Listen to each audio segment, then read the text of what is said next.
want to do it after? Yeah, that's fine. After's fine. I can do it after he plays before the match. No, because I'll. Yeah, do that. We'll do the Oh, okay. No.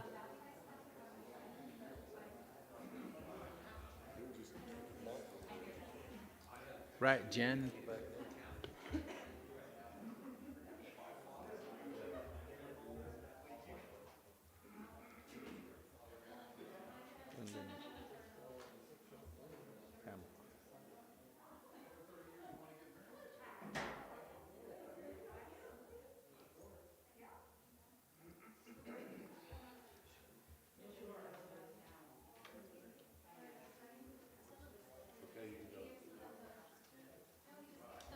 Tim, are we good?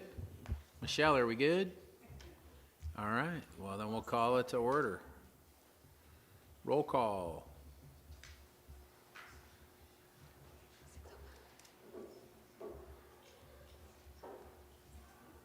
Trustee Wood? Here. Trustee Tarpley? Here. Trustee Henderson? Here. Trustee Brady? Here. Trustee Pinkerton? Here. Student Trustee Glendiving? Here. Superintendent President Walden? Here. All right. And could we ask the new student trustee, Pamela, do not call her Pam, even though that's what they put on her nameplate, Pamela, to lead us in the pledge? Can everybody please stand and place your right hand over your heart? Ready? Begin. I pledge allegiance to the flag of the United States of America and to the republic for which it stands, one nation, under God, indivisible, with liberty and justice for all. All right, with that, we will be moving to the invocation by Pastor John Martin of the First, I know, right, I didn't forget, Victorville First Assembly of God. President Walden, board, great to be with you again tonight. Dr. John C. Martin, lead pastor, First Assembly of God. Let's pray. Father, we thank you for the privilege that we have to meet in this room tonight. And we thank you, Lord, for the wisdom that is here. And we ask, Lord, that you would give not only collective wisdom here in this room, but that, Lord, your wisdom would be there for our board as they're making important decisions and moving the needle forward for Victor Valley College. Thank you for our school. Thank you for everyone who's involved in it, from the students to the faculty, to the staff, to the administration, to support staff, everyone who has a role in playing such a vital part in our college. We pray your blessing upon them. We pray that at the beginning, close to the beginning of this school year, that this would be a phenomenal year. This would be a breakout year for Victor Valley College, that there be amazing breakthroughs that would take place in students' lives as they prepare themselves academically and in other ways to be able to move forward in their own lives. We pray that there would be breakout amazing possibilities, Lord, with our faculty, and that plans that take place academically, take place with our physical plant, take place with decisions that are made amongst the student body and amongst student government and in so many facets of the school. Lord, I pray that this would be a phenomenal year. And so we ask, Lord, tonight that as we meet together, that your Holy Spirit would guide and direct everything that happens. May our wisdom be your wisdom, Lord. In Jesus' name we pray. Amen. Amen. Thank you very much. Thank you. All right, and now we have a swearing in of our new student trustee president, or ASB president and student trustee. And I believe Dr. Walden's going to do that.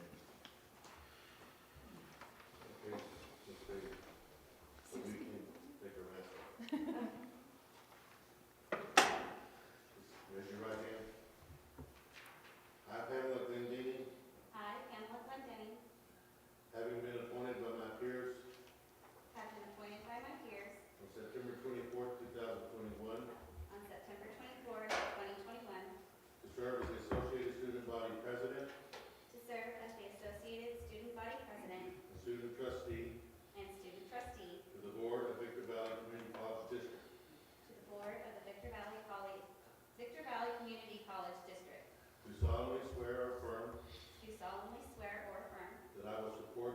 Constitution of the United States, that I will support the Constitution of the United States, the state of California, the state of California, and the Victor Valley College Associated Student Body. and the Victor Valley College Associated Student Body.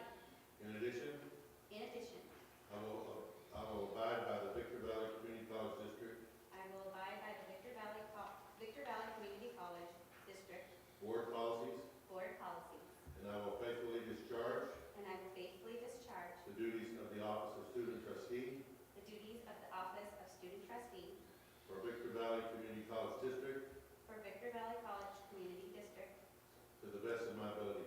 to the best of my ability. Welcome.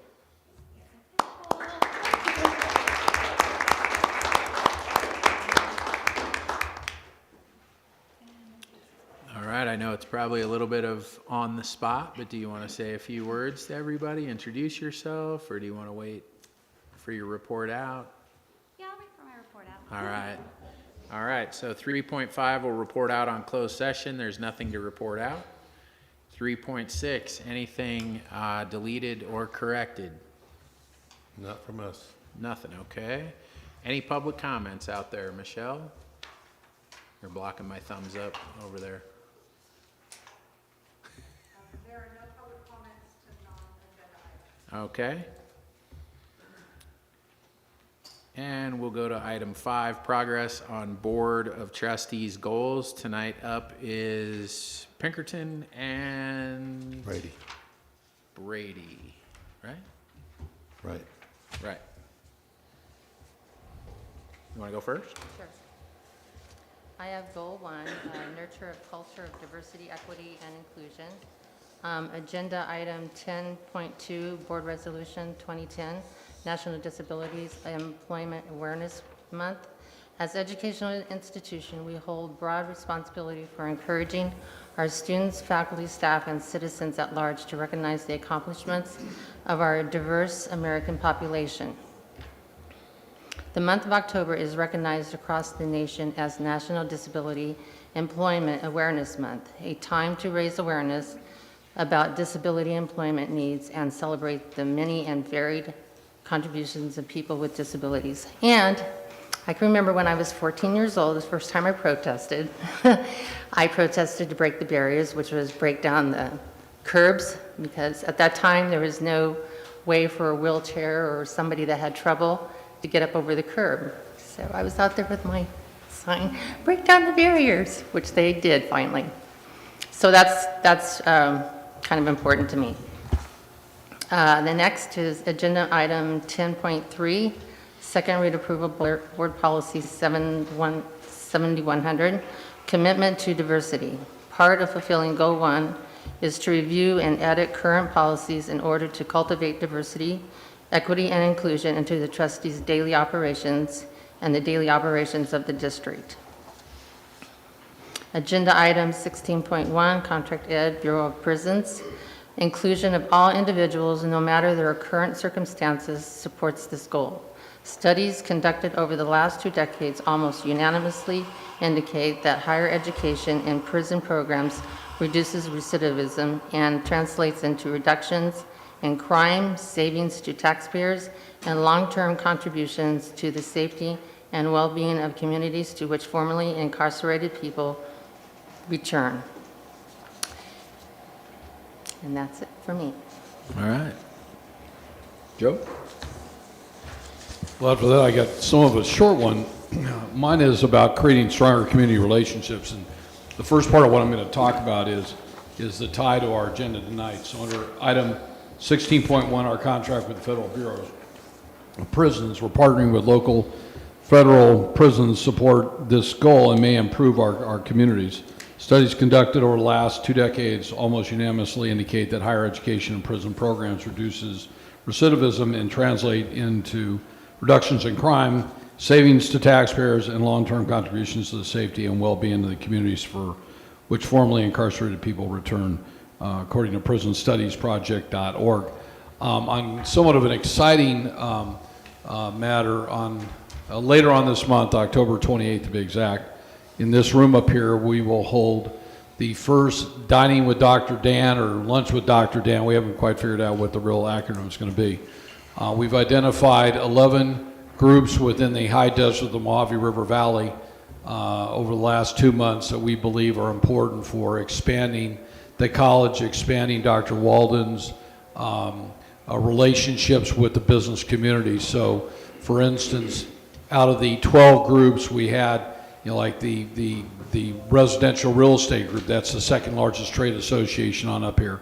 We have the commercial real estate group, we have civil engineers, we have general contractors, we have industrial building owners, we have the people out at the base.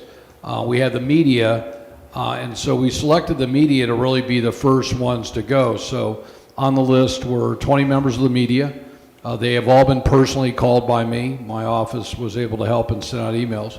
So hopefully in this room, we will have an open dialogue for about an hour and 45 minutes where Dr. Walden is able to talk to the media openly about what we're doing here and all the great goals that we have. And I think to take into what Pastor Martin had to say tonight, all the great things that we're kicking off this year. And I think on the flip side, to allow the media to ask questions candidly about Victor Valley College so that they have a better understanding. We've reached out, I know the San Bernardino Sun will be here. We've reached out to the Daily Press, Mountaineer Progress, Victor Valley News Group, El Dorado Broadcasting, Katrina Sieverts, all the way down the list. So I have personally called every one of them. I expect probably 17 to be here. It'll be pretty exciting. Then I think on December 17th, we're going to kick into the commercial real estate brokers group. There'll be 16 or 17 prominent owners and brokers. So I'm real excited that it's going to allow, I think, Dr. Walden and some of his senior staff to, if we hit our goal and do all 11, that they will have 170 new friends within 12 months. So. Nice.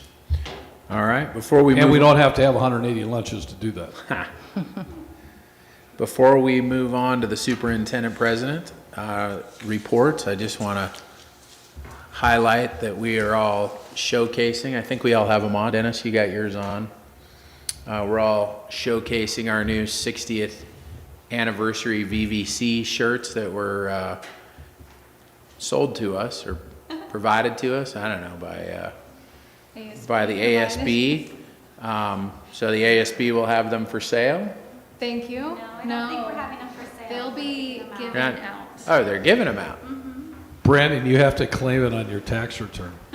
It's a gift. It's over Yeah. like 15 All right. It has bucks. to be earned. So, I mean, these things are awesome. You have to do good They're things. great. So these are You all could twin with us. multiple different colors. And I guess they're giving them away, so that's even better. All right. So we will move into the president's report once Dan is up and running. Well, she's getting my computer going. It just went off on its own. I didn't touch it. That's what they say. Anyway, we're going to start off tonight with an introduction of a new employee that was hired last month by the board. And once he found out you guys were for real and would actually hire him, he came on out here. So Todd Scott, our Vice President of Instruction, is going to introduce him and his role.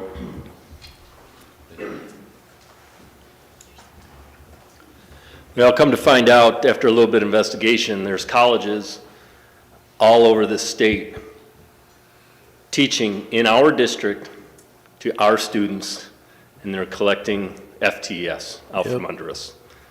No more. That is one of the reasons why we hired a director of inmate education, Dr. Wesley Wilson, and I'll give him a couple seconds to introduce himself. Great news, Todd. Dr. Wilson, tell them where you're from. Certainly, I'm from Phoenix, Arizona, but more importantly from that, I came from the U.S. Department of Education as well as the National Institutes of Justice as a contractor to help them with their meta-analyses on what's working in post-secondary education and how it affects prison population. So exactly what you were speaking about earlier. Thank you. Thank you. Did you have anything else? He hit you with a question before you could really say whatever you wanted to say. I was more curious to see what you wanted to say. No, I'm just excited to be here and help out with a great initiative, and it's exciting to hear that the board's as well backing this, and I look forward to see what we can do together. Perfect. Welcome. Welcome aboard. So So we're excited about that because that is, we're going to go after what is ours, what belongs to our community, and what belongs to our students. And we're also going to claim the students that others are claiming because they're really ours. So great work ahead, and give him a while to get things going. There's a lot of legal loopholes to get through, legal and regulatory things, but we won't bore you with that tonight. That's what Dr. Wilson's going to take care of. But also, very importantly tonight, and this is, because if this wasn't happening, we would be appointing 2 more trustees tonight. But the fact that they have lived long enough to have another birthday, our board president, Brandon Wood, was born on October the 17th in 1893 or something like that. Oh, what are you doing? And then trustee Joe Brady was born just a few days after. I actually thought that you were younger than him, but he was born on the 22nd of October. So At 7:31 in the morning in LA. I was just wondering if you I think guys they might would, have been different years, though. if you guys would join with me and let's sing happy birthday to them, okay? Let me turn my mic off. Happy birthday to you. Happy birthday to you. Terrible. Happy birthday to Jody and Brandon. You guys. Happy birthday to you. Thanks. That So was see, horribly embarrassing, but thank you very much. there's always something worse than having a birthday, and that's not living long enough to have one yet. You know, have your next one. So now we're going to go to the President's Report, which is going to be led off by Kirsten Acosta from the Foundation.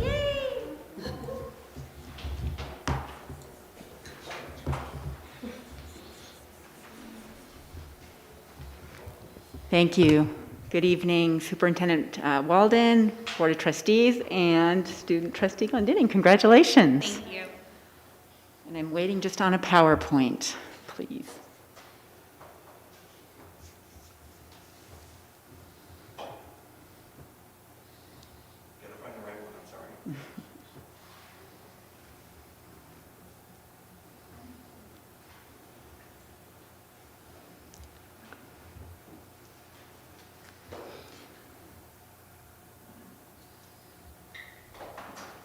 Okay, you can go to the next slide, please. High Desert Opportunity Summit will be upon us next Thursday at the fairgrounds, and it will consist of an exhibit hall. We will have 2 featured panels. A community and conversation will consist of community leaders, the city managers and town managers will give economic updates and city updates. Sorry, I'm out of breath with this thing. And then we're doing a panel on local career pathways and how VVC is working with local industry to create a ready workforce. So Frank Castaños is going to be on our panel. Mackenzie Tarango has been an integral part of planning the dialogue. Robert Levingood will be our moderator, and then you will see some industry leaders, along with Lee Benson, with Lee Bennett, our faculty for automotive. So that should be exciting. An economic update from Adam Fowler. He's the Director of Research from UCR, and our keynote speaker, Melissa Stockwell, American 2-time Paralympian and former U.S. Army officer, and she has a special message for you.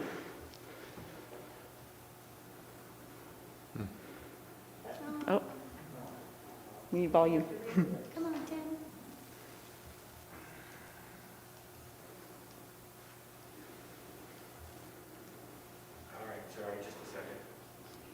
No sound, huh? He just has to turn the volume up.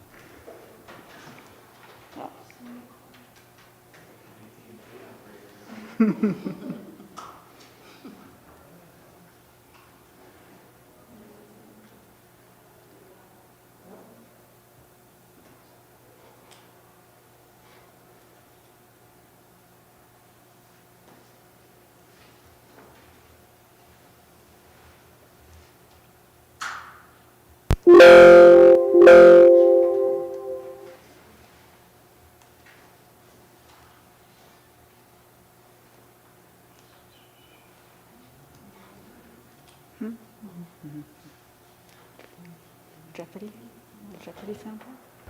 Hey, High Desert. My name is Melissa Stockwell, and I think it's safe to say that things this past year plus haven't really gone as planned. Nothing that we ever could have expected. But my own life hasn't really gone as planned either. And I'm excited to join all of you at the High Desert Opportunity Summit and share a little bit about my own story, how I was able to turn a negative into a positive. I also just got back from my 3rd Paralympic Games, and I can't wait to tell you guys all about it. See you at the summit. Yeah. So we're looking forward to having her out. Should be a good story. And then you may recall last month you approved the All Within My Hands grant from the Metallica Foundation for $100,000. And so if you'll go to the next slide, please. This grant, if you remember, is helping us to create the Logistics and Distribution Training Pathway Project. And Irene Molinar, who is a rock star in our office, as you all know, created a TikTok to communicate to all of the VVC students and potential students what this is about. So I wanted to play that for you as well.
So there you have it. That is my update. Are there any questions for me?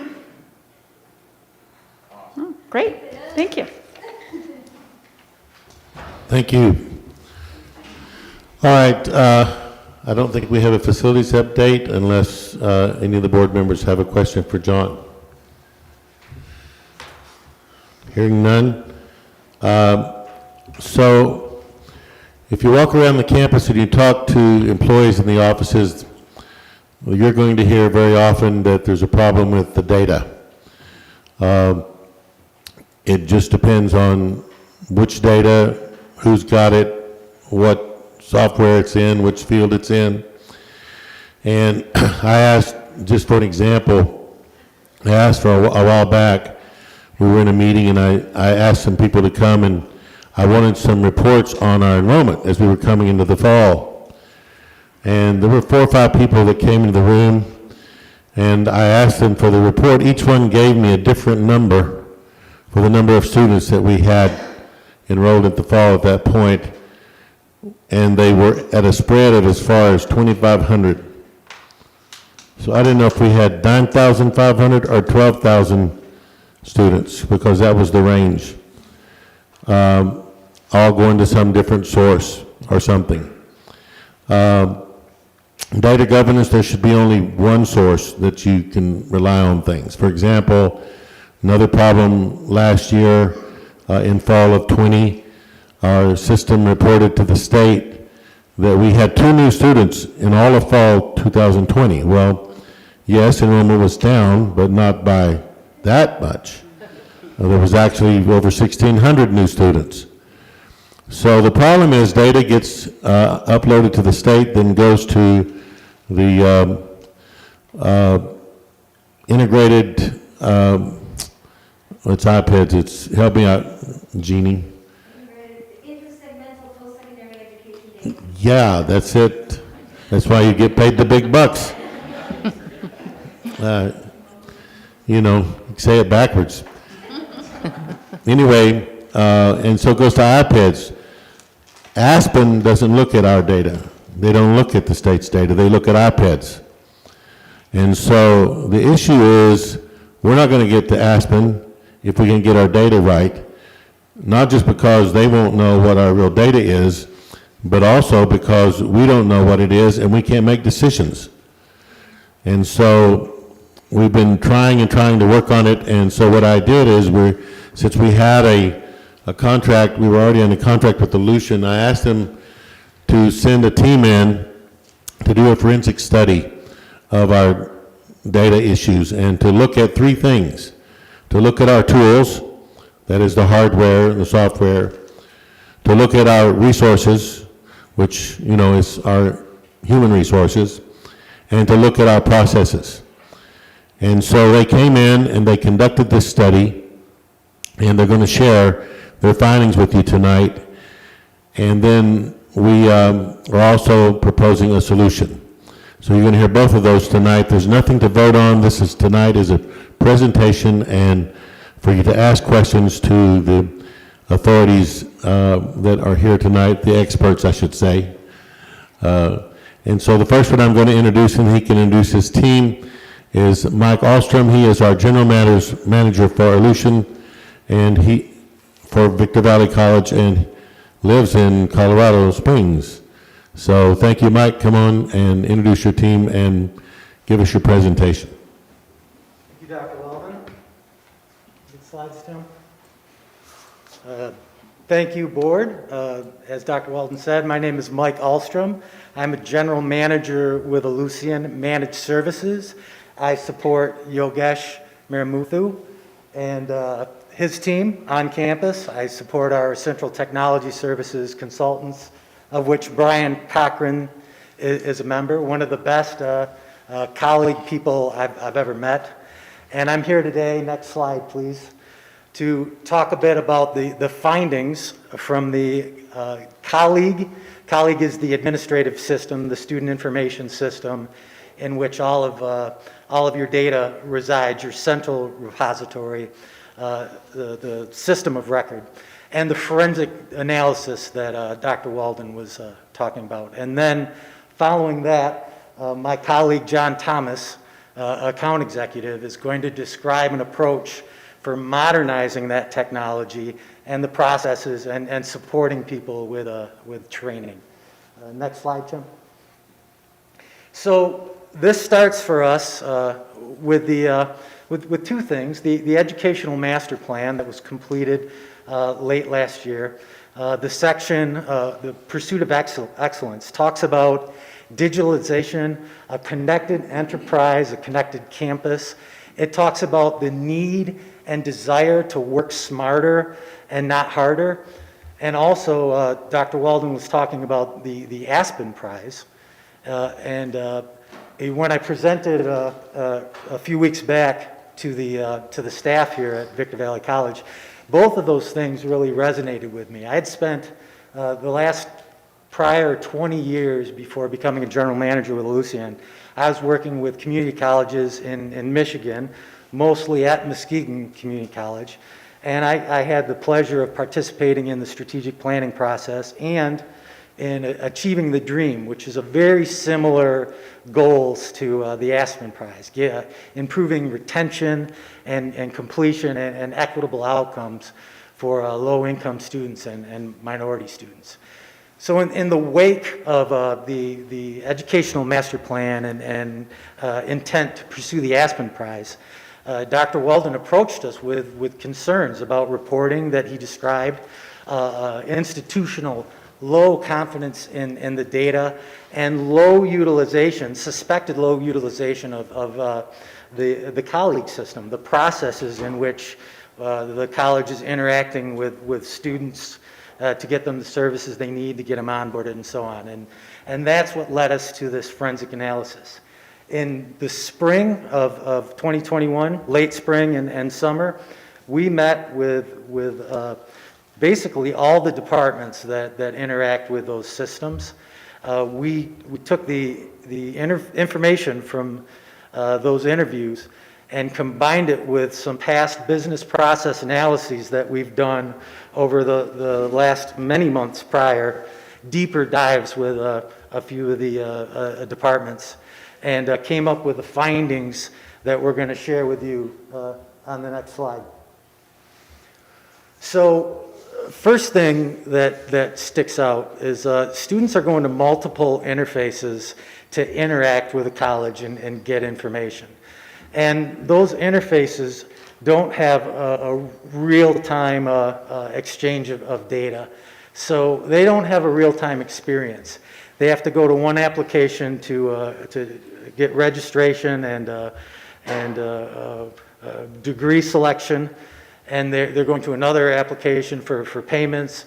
So you end up with disparate systems for registration, refunds, degree progress, verification for financial aid, student payments, and senior financial aid awards. So it's a disjointed experience. And it also diminishes the experience for the employees that have to support them, providing them extra care and attention as they have more questions than they otherwise would in that student onboarding and doing college. Second thing we found out is there's multiple systems that are being used outside of that colleague system, and the integration is not real time, and it's not supported by vendors. So what's happening is your internal IT staff have developed integrations that have partial functionality to make things work, but again, they don't work in real time, and it takes the effort of that internal team that could be spent on other higher value activities. You end up with siloed departments. There were a number of manual processes or processes where the information went back and forth, and just a high amount of resource utilization to make that system work. Dr. Walden talked about a lack of accurate data and reporting. There is no standard warehouse supporting the data and reporting environment here. The IR department, they literally have to do double duty to get the results. You got people that are going to the mat and working very hard, but they're impeded by the antiquated systems that do not have standards and best practices in place. So it's difficult to get accurate data, and it's difficult to get timely data, and it's necessary to make informed decisions to drive the institution forward. Years of customization has resulted in something called technical debt, which I'll describe a little bit on the next slide when we get there. Not yet, Tim. But basic business processes, they're just taking too long. And the staff here overall are putting in quite a bit of effort on low-value, repetitive activities that could be spent on more higher-value activities. Last thing that really rings out, there is no CRM or constituent relationship management solution at Victor Valley College. That is a technology that was originally developed in marketing to reach out to customers, and soon after that, higher education adopted that technology to reach out to students, to interact with them, and identify them in particular characteristics or needs, and influence them towards certain behaviors like enrollment and retention. And if you have a system that's designed for that, and a team that's using up-to-date processes and training to get those outcomes, they can get better results. Right now, there's efforts to pursue what are called the pathways touch points.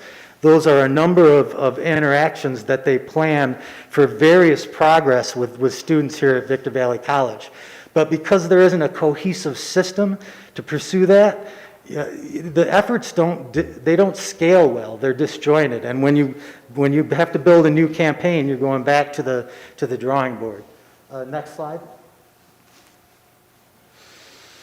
So, how do we get here? That's a question that I'm sure many of you have. This isn't something that happened overnight.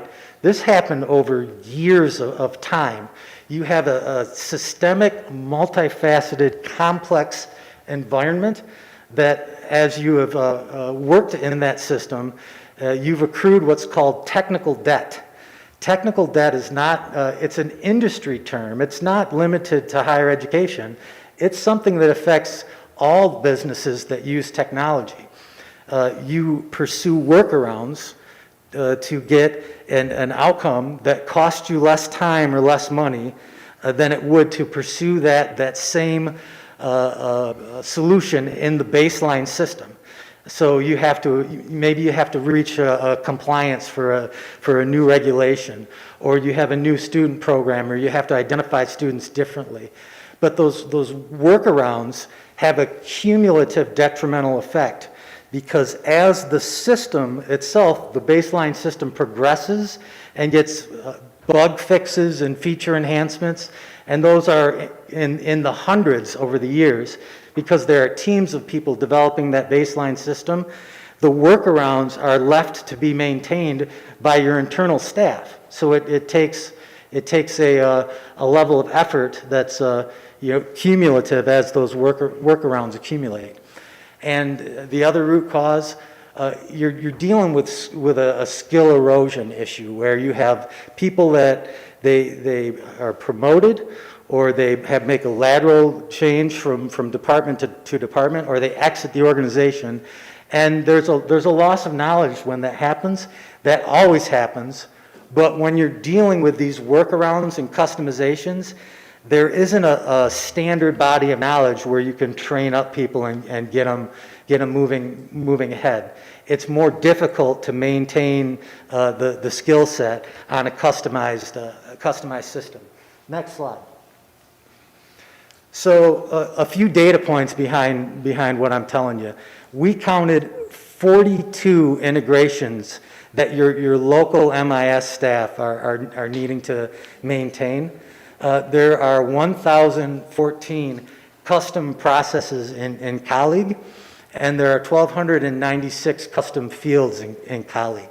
And again, it's important to understand here that these are things that happened over time and out of necessity, not one person, not one department, but an effort just to keep things going. And as time has progressed, it's become more and more difficult to maintain. So a little bit more on skill erosion. We talked about diminishing skill sets due to staff turnover and that customization instead of best practice. Dr. Walden talked about the importance of data governance. You typically see a strong data governance presence when a system is first implemented, but over time, it's hard to maintain that same level of effort. So there's advancing technology, and over the years, they're developing more and more to that core system, but the institution has a hard time keeping up with it. And you end up with what amounts to more effort to produce less value. The things that are important to students, to faculty, to staff and administration and the board. And next slide, I'm going to turn it over to John Thomas at this point to talk about describe an approach to modernizing. Thank you. Thanks, Mike. Thank you, President Walden. Can I take this off? Thank you, President Walden and Victor Valley Board for inviting us here tonight and giving us some of your time. And congratulations, Student Trustee Glendenning. That's exciting. It's always nice to see those things when you come to board meetings. You can go to the next slide. So Mike did a fantastic job of the forensic analysis. It's a hard pill to swallow. You're not the only district in this situation. It's kind of the nature of on-premise solutions. So what I want to talk to you all about is, the option to upgrade to Colleague SaaS, which we'll explain here what that means. But it first and foremost means getting your system off-premise and handing it over to Ellucian to manage it in AWS, do all the upgrades, patching, getting back to baseline. That's the high-level overview. But as you go through on this slide, you'll see kind of, if you remember Mike's finding and impact slide, this is kind of the sequel to that. When you have a poor student experience, when you modernize into a SaaS platform, they're going to have a single point of access through one single sign-on module that they can access every single tool that they interact with. So they're not logging into multiple things, they're not seeing multiple different user interfaces. And then from the faculty and staff frustration, they get the same benefit. They'll be coming in through a single pane of glass. There will be some things like Finance 2000, certain systems that aren't going to go away right away, but for the most part, faculty and staff will have that same cross-platform integration, the workflow automation to really simplify and compress those 10, 12-step processes. And then what upgrading to Colleague SAS can do is really flip, which is what a lot of folks have kind of looked in the mirror during COVID. How do we change our service delivery model now that you've had to do it from a remote fashion? By getting everything into a SaaS platform and fixing some of the issues that Mike presented, can actually flip your IT service model from a reactive kind of whack-a-mole approach, and your staff and faculty as well, not just IT, to a more proactive future planning, more student-focused and innovative, where you're kind of getting out of the keeping the lights on of the system. And then the biggest thing, obviously, that kind of kicked this thing all off was the lack of data accuracy and those broken business processes. So when you get to a platform that's speaking in real time, fully integrated, and I'll have a few more slides that visualize that for you, you're going to have that single source of data that you can trust, and you're not going to come back with 5 different sets of enrollment numbers. And then, AWS is the best in breed, so you're going to have the full disaster recovery, business continuity, security feel that everybody with ransomware, the fires, from the business continuity disruption from COVID. A lot of our cloud folks did not have the same disruption in this model. So, next slide. So this kind of simplifies what you're kind of pushing off on our shoulders and what you're gaining. So if you look at the on-premise today, you're in charge of the availability of the system. So registration, uptime, the security, the system administration, the best practices, all of that's on you. The current version, for the most part, you have to implement the next versions of each software iteration with the upgrades, avoiding customizations, and then business process improvement. When it's on-premise, that's you. When you move and upgrade to Colleague SAS, you're offloading that security risk, the availability risk. In our contracts, we have a 99.6% uptime, which I don't think you can find anyone with an on-premise system that can come close to that. So we'll talk a little bit more about that in our total cost of ownership in terms of improving enrollment and dropout rates with that availability and uptime. And then the big thing too is it's always going to be current. Every version, every upgrade is automatic every quarter, and it gets rolled out seamlessly. Next slide. All right, this one, if there's anything I want you to go home with, it's this one. This is what your system looks like today. So you can imagine when we roll out an upgrade to the student system and all of these systems connect to it, IT has to go check all 42 integrations, all the customizations, and see if they do this upgrade, what will it break, and how do I fix it before it breaks? And then a lot of times, you vet it, you say, okay, we're ready to go, you roll out the upgrade, and something breaks. So this is the reality of any district or college that's been running an on-premise system for 10, 15, 20 years, and you're going out and buying third-party solutions, you're building those workarounds. Like we said, that slide that shows the technical skill erosion, this is kind of what you're left with. So it's burdensome to maintain. Next slide. All right, this is what an upgraded Colleague SAS would look like. Your financial aid, human resource, administration, student, it's all on an open SaaS platform that talks in real time to itself.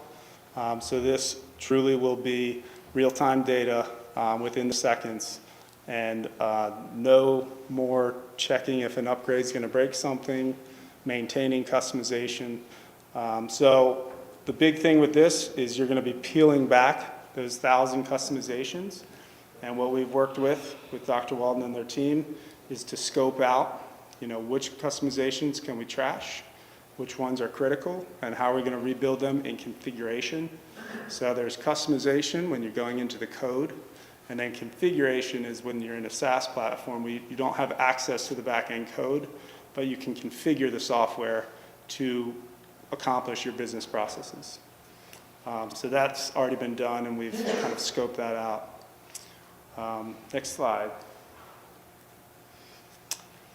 I imagine this one's going to have questions. Whenever there's numbers, there's questions. So what we have here is the total cost of ownership. On the top half of the box is your current cost to run your system on premise today. If you run into someone in the hallway and say, how much does it cost to run your colleague's system, usually they just spit out the maintenance and don't realize about the backup licenses, the infrastructure costs, the electricity, the auditing of those servers, and then some of these third-party solutions that would go away as an upgrade to colleague SaaS. We have that core functionality in the system. So you could, like Monarch and your Nelnet would go away. And then CRM Advise replacing EAB. That's a good example of a third-party solution where your students are going to. It does not communicate and integrate to colleague. It's two different systems. The data doesn't talk to each other. And we have a native system that does exactly what EAB does. And then as you look down here, the cost of the SaaS platform, we've prorated the first year, just showing a 6-month or 7-month to align with your fiscal year. We do have a credit program we're running with AWS this year. And then as you go down, what I really want to focus on is a very conservative improvement we are projecting for your retention and registration walkout rate. With the help of Yogesh and the team, we found there's about an 8 to 10% registration, walkout, and dropout rate. So we took the middle, took 9%, and said if we bring it from 9% to 8%, which is a pretty conservative number, and showing that we wouldn't have that improvement till fiscal year 23-24, as you'll see in that row, it's about a $768,000 return on investment. I think we can do a lot better with our CRM tools that Mike discussed. Having an outreach recruiting tool that integrates with your system, and then having a case management retention tool that also integrates. I really believe, but we wanted to take a conservative approach here, and as well as the colleague-related labor costs. So you'll see the negative, about $250,000, a little less. That's like your DBAs, the people that are maintaining those thousands of customizations. That work will no longer be needed, so you can reallocate that to something else. That is just IT reallocation. I imagine there might be some reallocation as well in other departments. So that's a lot. Let me stop there, and if you have any questions for me and Mike, we're happy to address them.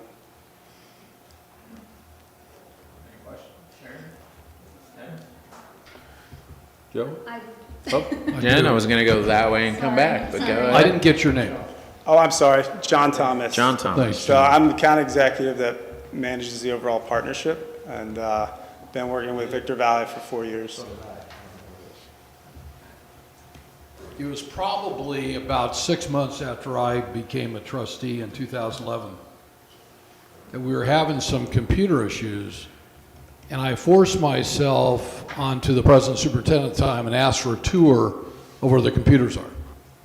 So I'd like to ask my fellow trustees, have any of you ever been down to the room where all the IT is? Yes. Okay. I personally was appalled at what I saw. And I was appalled at how poorly things are running. Then during the time I've been here, I think the gentleman's name, and maybe you could help me, was it Frank Kelly? There was a gentleman, he played golf at Spring Valley, he was the IT guy. And it wasn't Justin. What was it? Frank Smith. So we've seen quite a few people come through here, And I don't think that the board, in all the years I've been here, 11 years, really has their arm around how the IT system works here. Now, I think Dr. Wagner was here. I was on the board when Lucian was brought in. What I have a hard time, I guess, as a businessman is not understanding the CCLC, the California Community College system, not having a standard platform to run 115 colleges. Is that a stupid question? It is not. I mean, There's a lot of exciting development we're doing. we all pay the same rate per unit, and Right. we have the education code that oversees us. What I can't understand is why we don't have a system that has gotten where we are, that the state has mandated that we use one system. And I think at one time, somebody told me there were only 2 providers in that sphere. So Is that- Trustee Brady, this is a great point. So we have Banner and Colleague.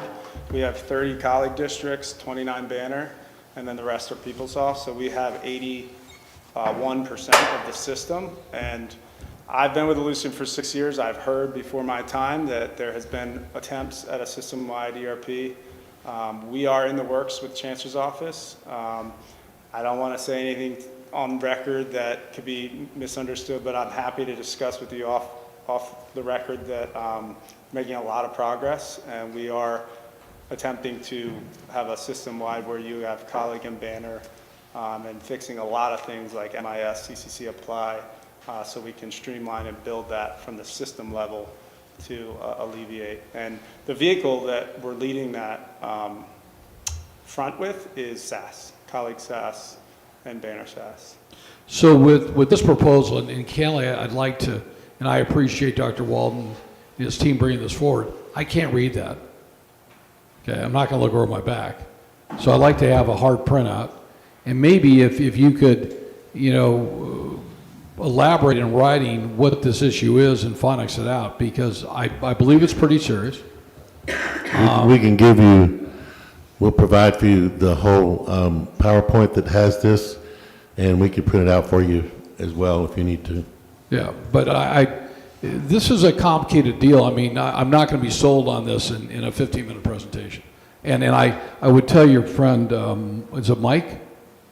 I went to high school in Canyon City, and our favorite resort is in Colorado Springs, and you know where it is. So I'm going to like you anyway.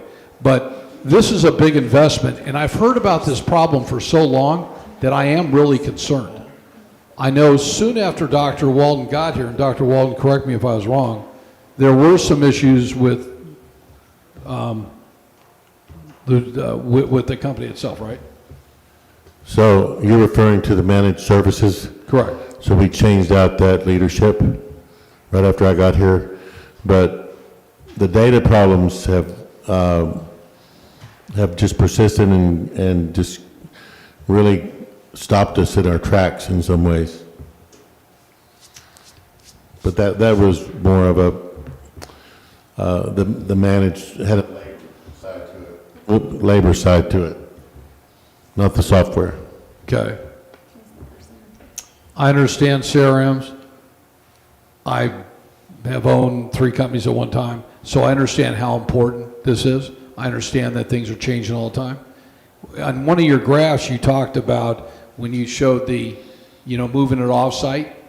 The first thing I thought about is how many jobs is that going to cost us here? Are we losing any jobs? I've never, Trustee Brady, I've done dozens of these, and I've never seen anyone use this as a reason to downsize. It's much more of a process of you're spending so much time and money moving wires and supporting something that's like 1990s, and it's now moving that job description to a more student-focused, innovative description. Correct, but you're really hosting this off-site, right?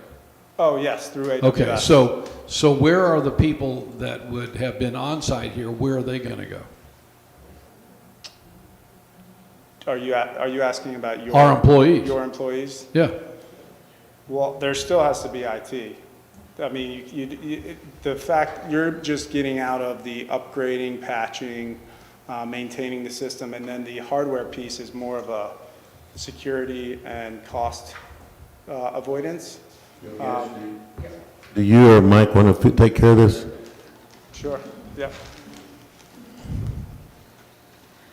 So the trustees, the way I see it is what's going to happen is we're going to take that existing labor staff that we have and kind of reposition to different aspects.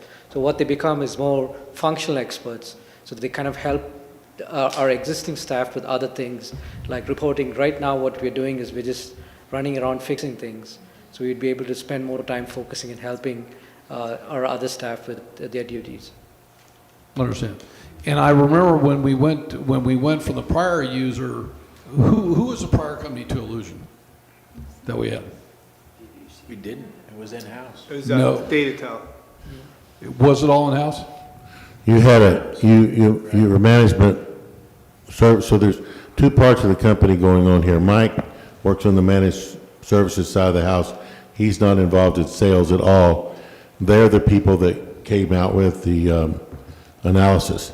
Then we brought in sales, which is John's side of the house, in order to talk to us about what would this cost us and all of that. So what you had before that Dr. Wagner brought in Illusion, managed services, was you already were a colleague school, so you already were purchasing their software, but you had it run in-house. And then due to some problems that surfaced, the way that Dr. Wagner dealt with that was to eliminate that management that was here and bringing in Illusion Managed Services to oversee the department. That's the difference. Was that when Justin was there? Yeah, he was here. He was here when I got here. Okay. But that I just, Dr. Wagner, I mean, I kind of like to, a chart like this is great. We can put numbers in any box you want. But having kind of an understanding of how the computer system and software are managed, you know, I've got an IT company that we deal with. You know, if they have issues, they come on over. I mean, we're a lot smaller level. But I like to get a real kind of an overview of how this whole thing works, managed on site, where we really are and where we're going to go. So, and I appreciate Dr. Walden bringing this forward, but before I'm going to vote, I really need to have a better understanding. I'm not quite sure what the question is or how we would answer it. So, Trustee Brady, I would be more than happy to do a more in-depth presentation on what the current on-premise system looks like and what an upgrade to colleague SaaS. We were attempting to not drown the board with too much slides, but I'd be more than happy to give you that presentation to show you what this actually is. But that would need to be done to the whole board. So if the board wants to have that, we can have that. How long of a presentation would you be talking? Can I get back to you on that?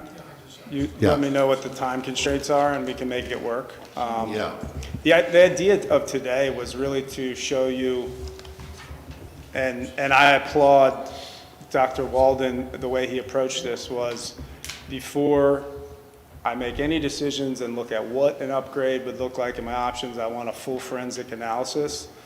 So I applaud that he did a very in-depth forensic analysis. So the idea of today's presentation was to show you, all right, we looked under every rock. This is what the current state looks like. And then, you know, given the time slot we had, I just wanted to show you some visuals, nuts and bolts of what it looks like today and upgrading, but we'd be happy to elaborate. The presentation, if the board would like, what we did with our management is it was an entire day.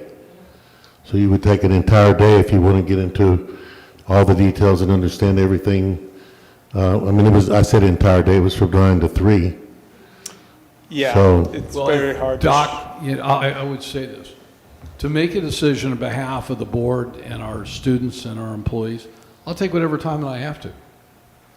Because you know what, this is, I've heard this thing about the computer system for 11 years. So, John, it's not that I don't trust what you're telling me. I know you know what you, but I've heard this story so many times, and I'm kind of wondering, is it another, you know, when are we going to finally get our arms around this issue? I think That's my concern.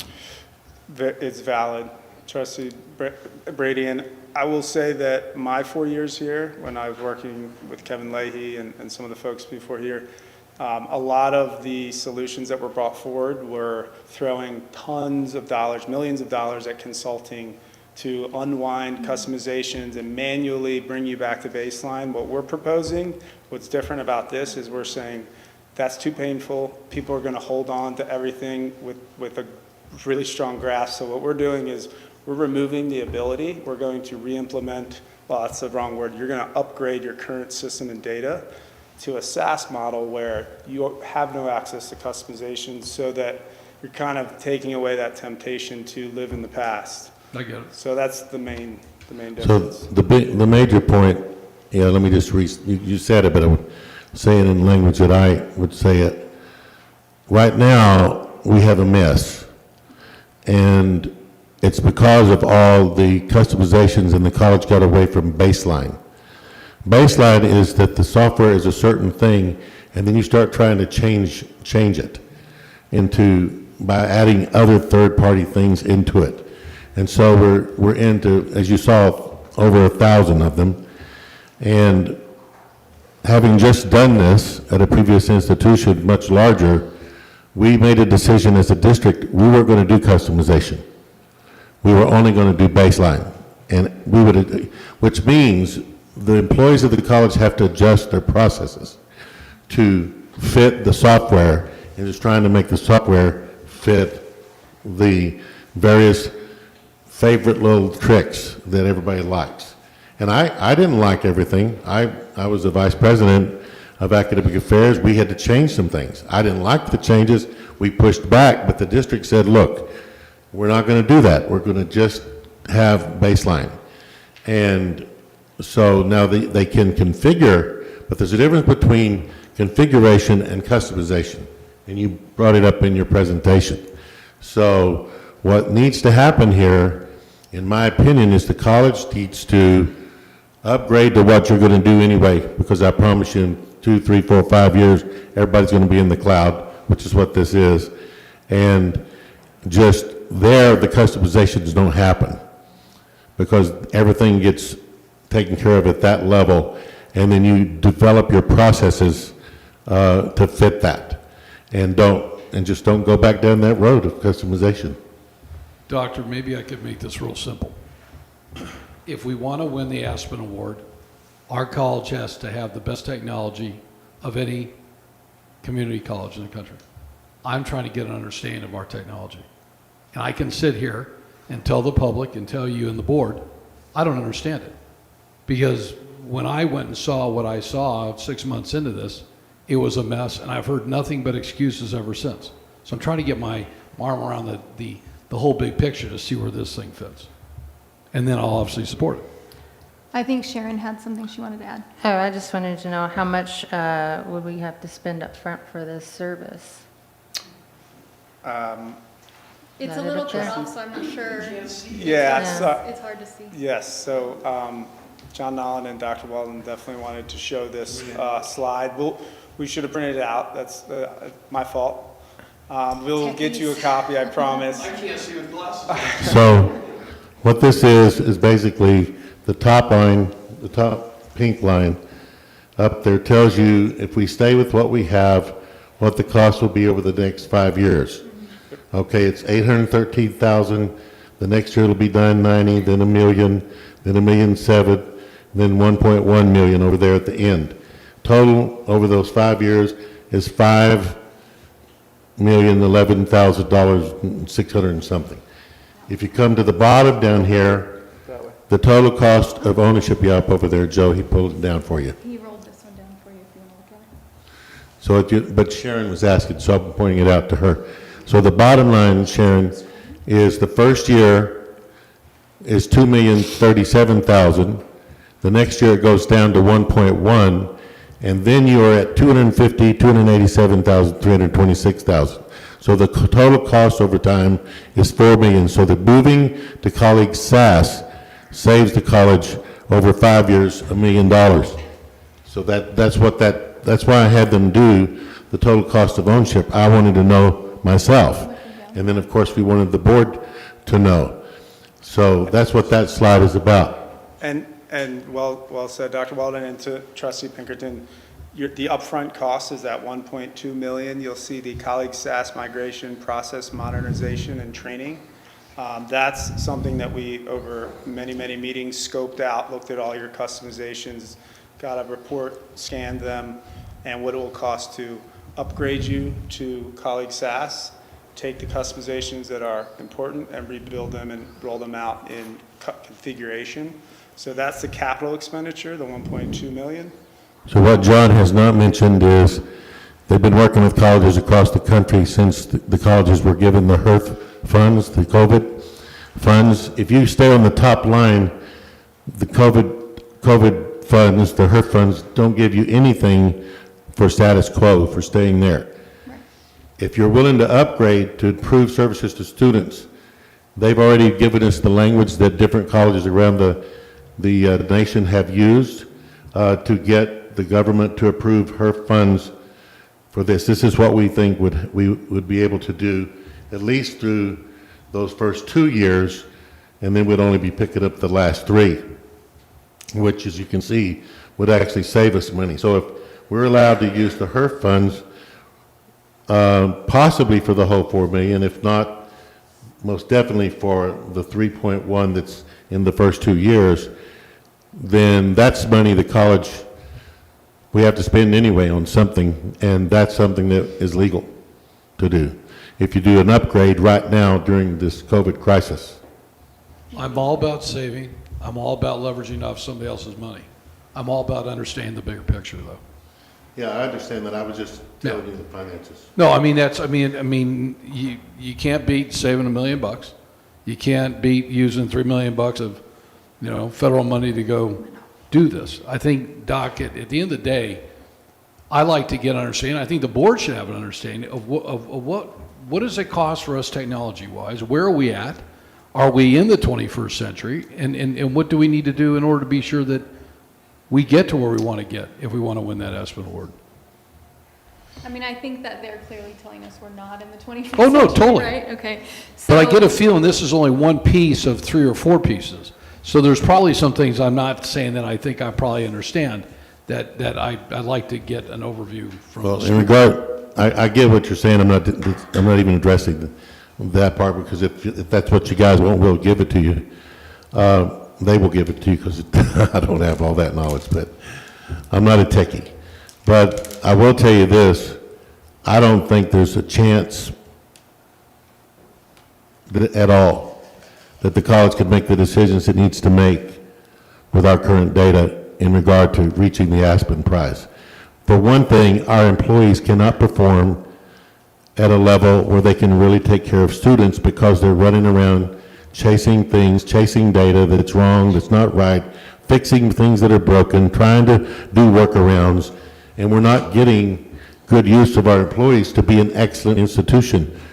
What this software will do is put us in a cutting-edge position with technology, and will move us years ahead. But I understand that you want to understand that.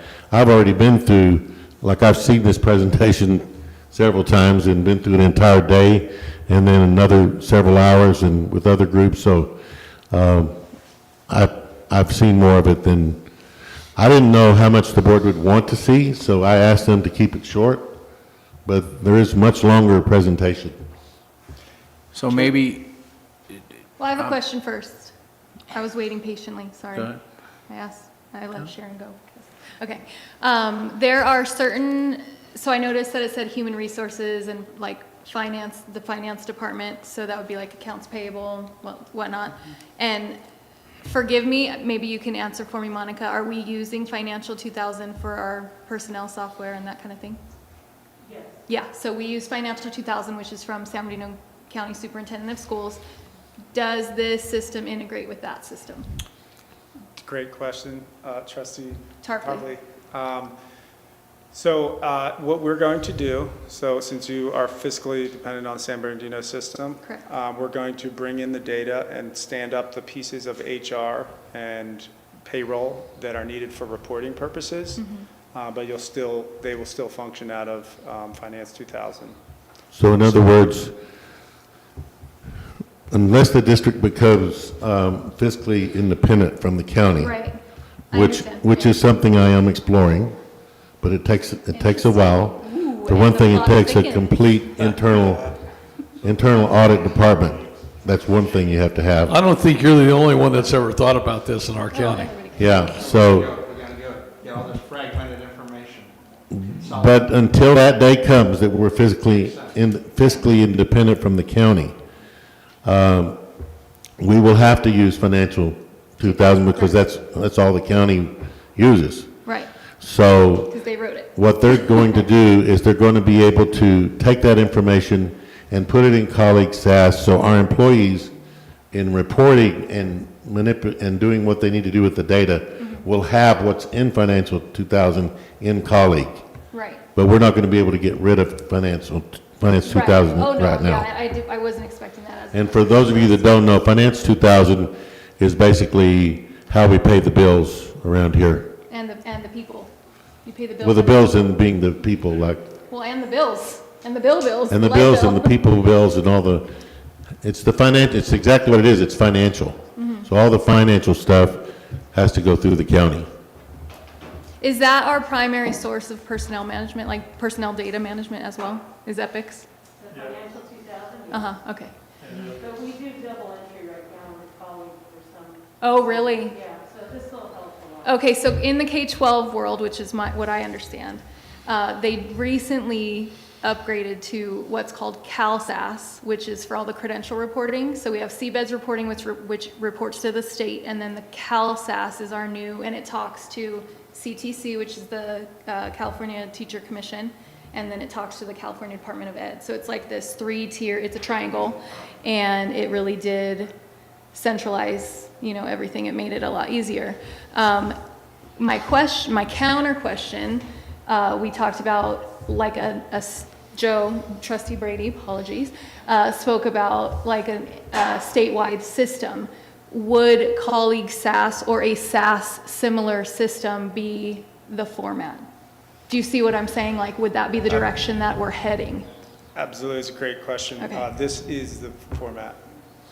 Right, that's kind That of would what be a I thought. wonderful world. This is the It won't idea. happen. Right. It So probably this is won't gonna happen talk in to my all the lifetime. entities. Right, and There's California chance, the community colleges are 73 separate districts.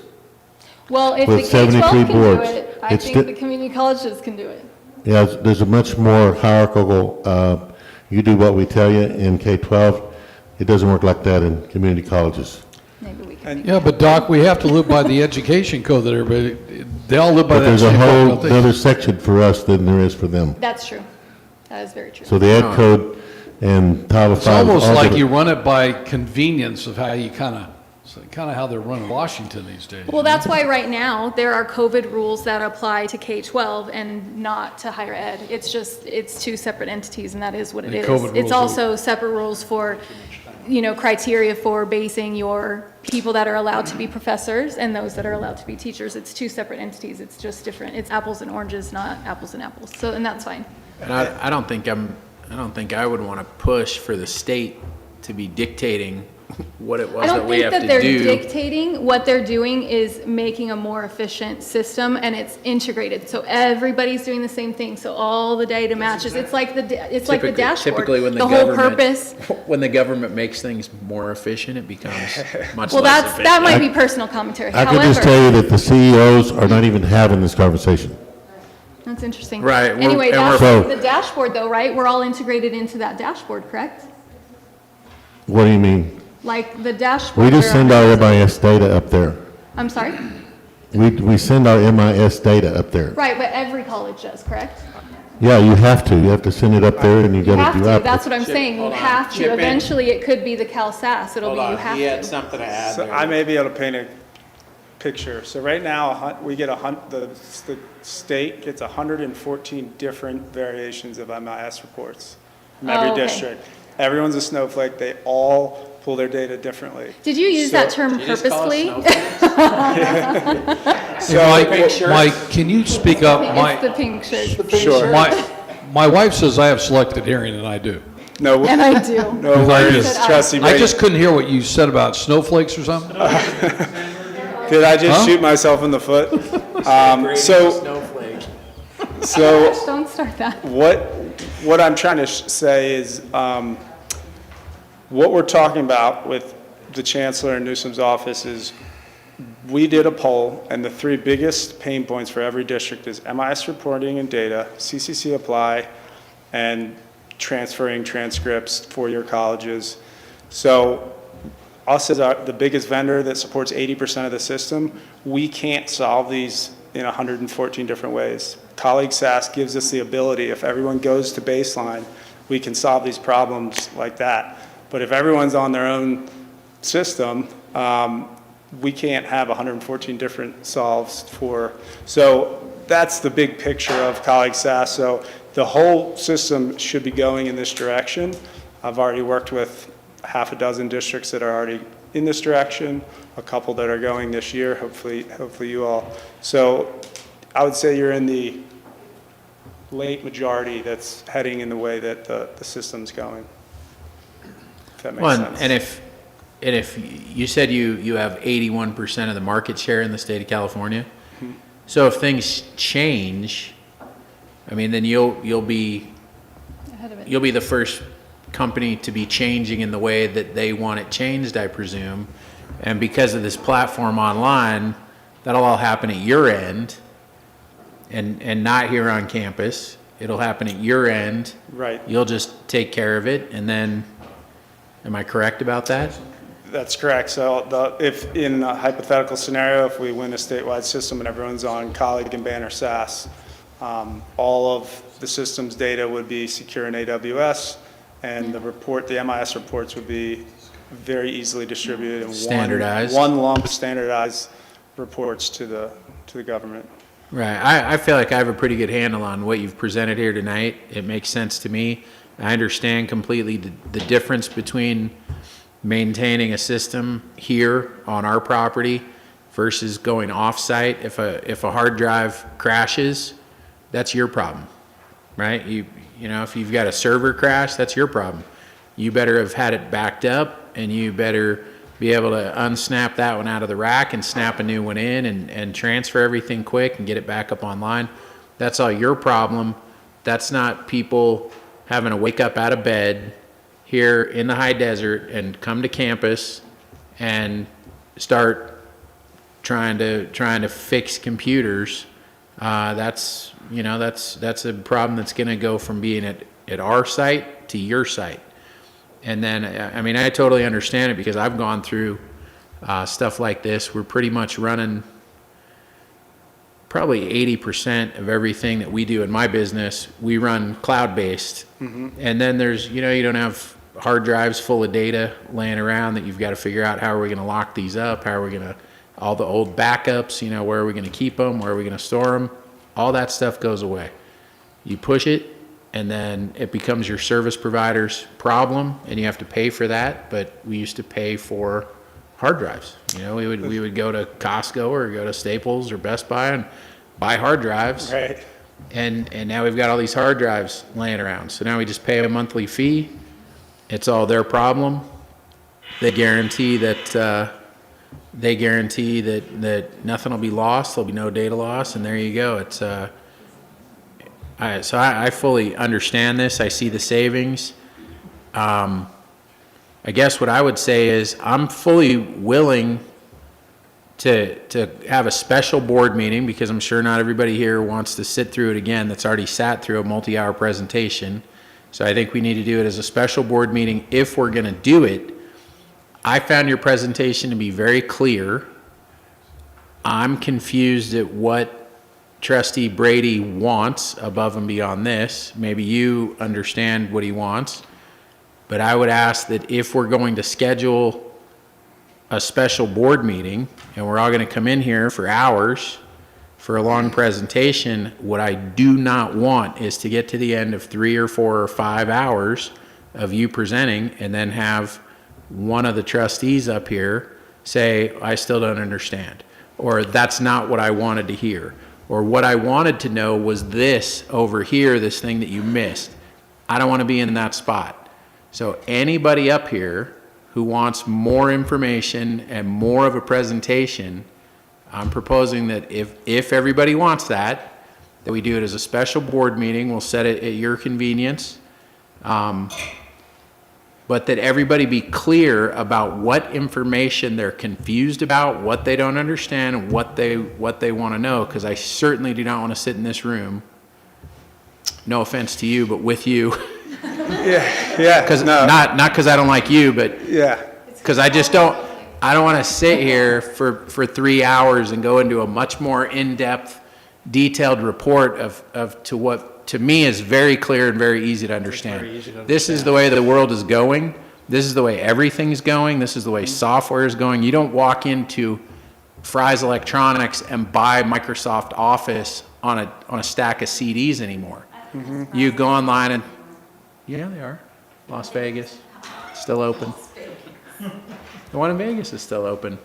You don't do that, right? You subscribe to it, and then it's all at their end, right? And then you can't break your software because the software is not really on your computer. It's on their computer. You're just using it through the connected access.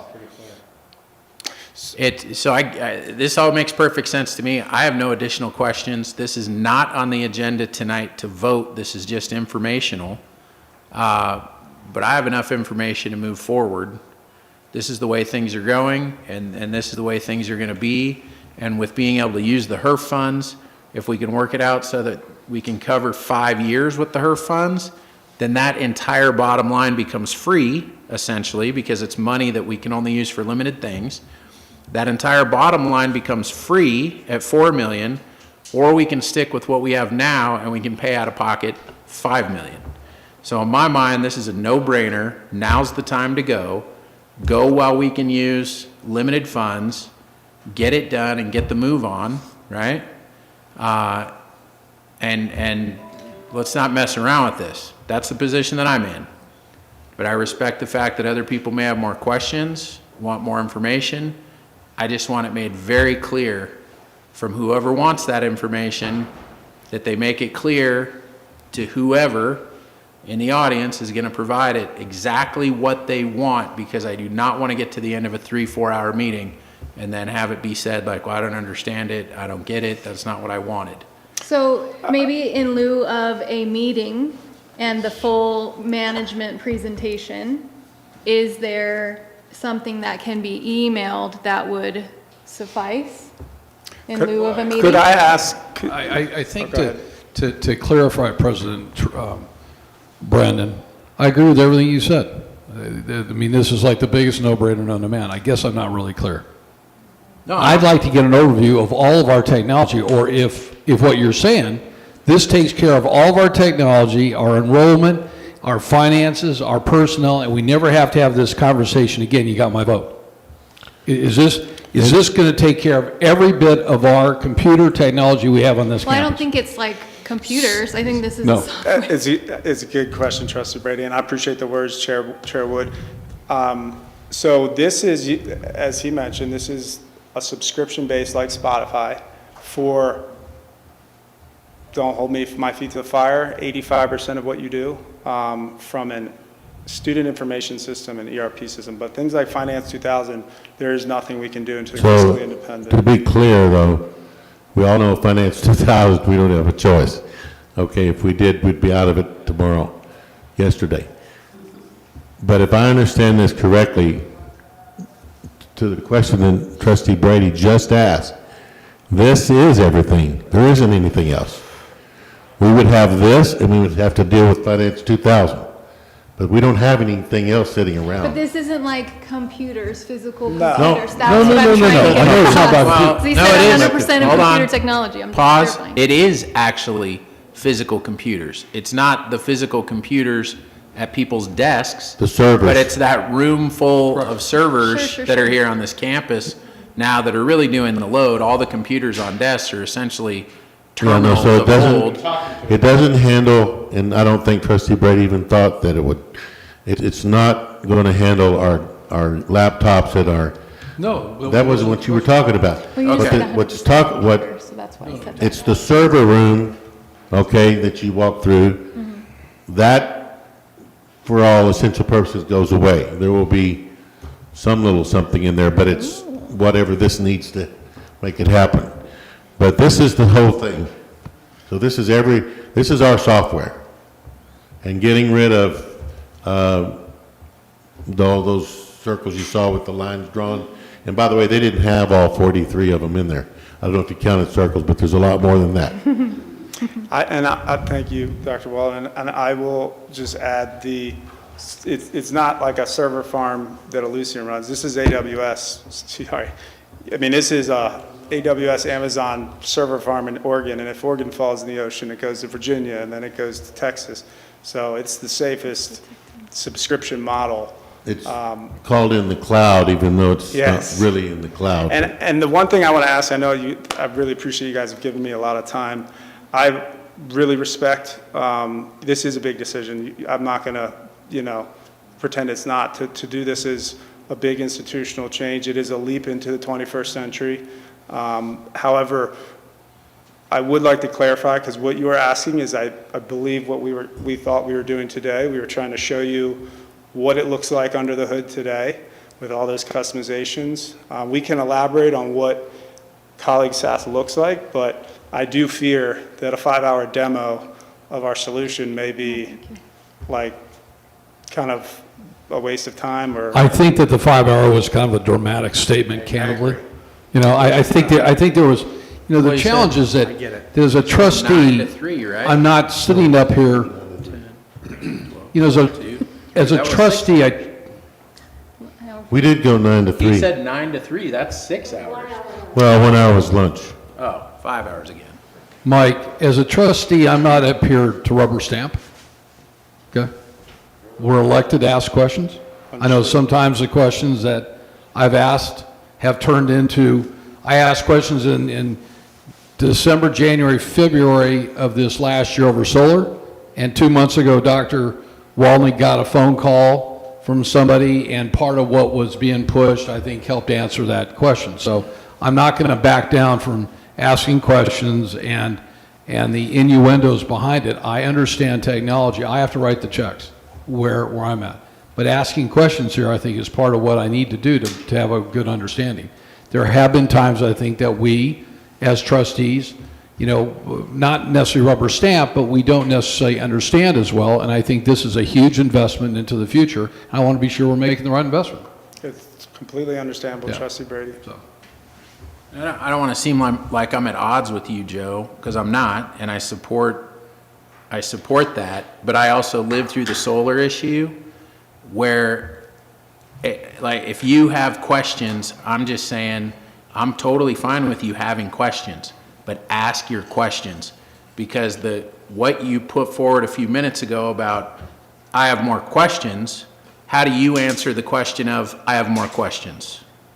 The answer is, well, what are your questions? Am I right? Sorry to put you on the spot, but I think anybody in the room, I say, Art, I have questions. I don't understand what it is you do all day, Art. I have questions.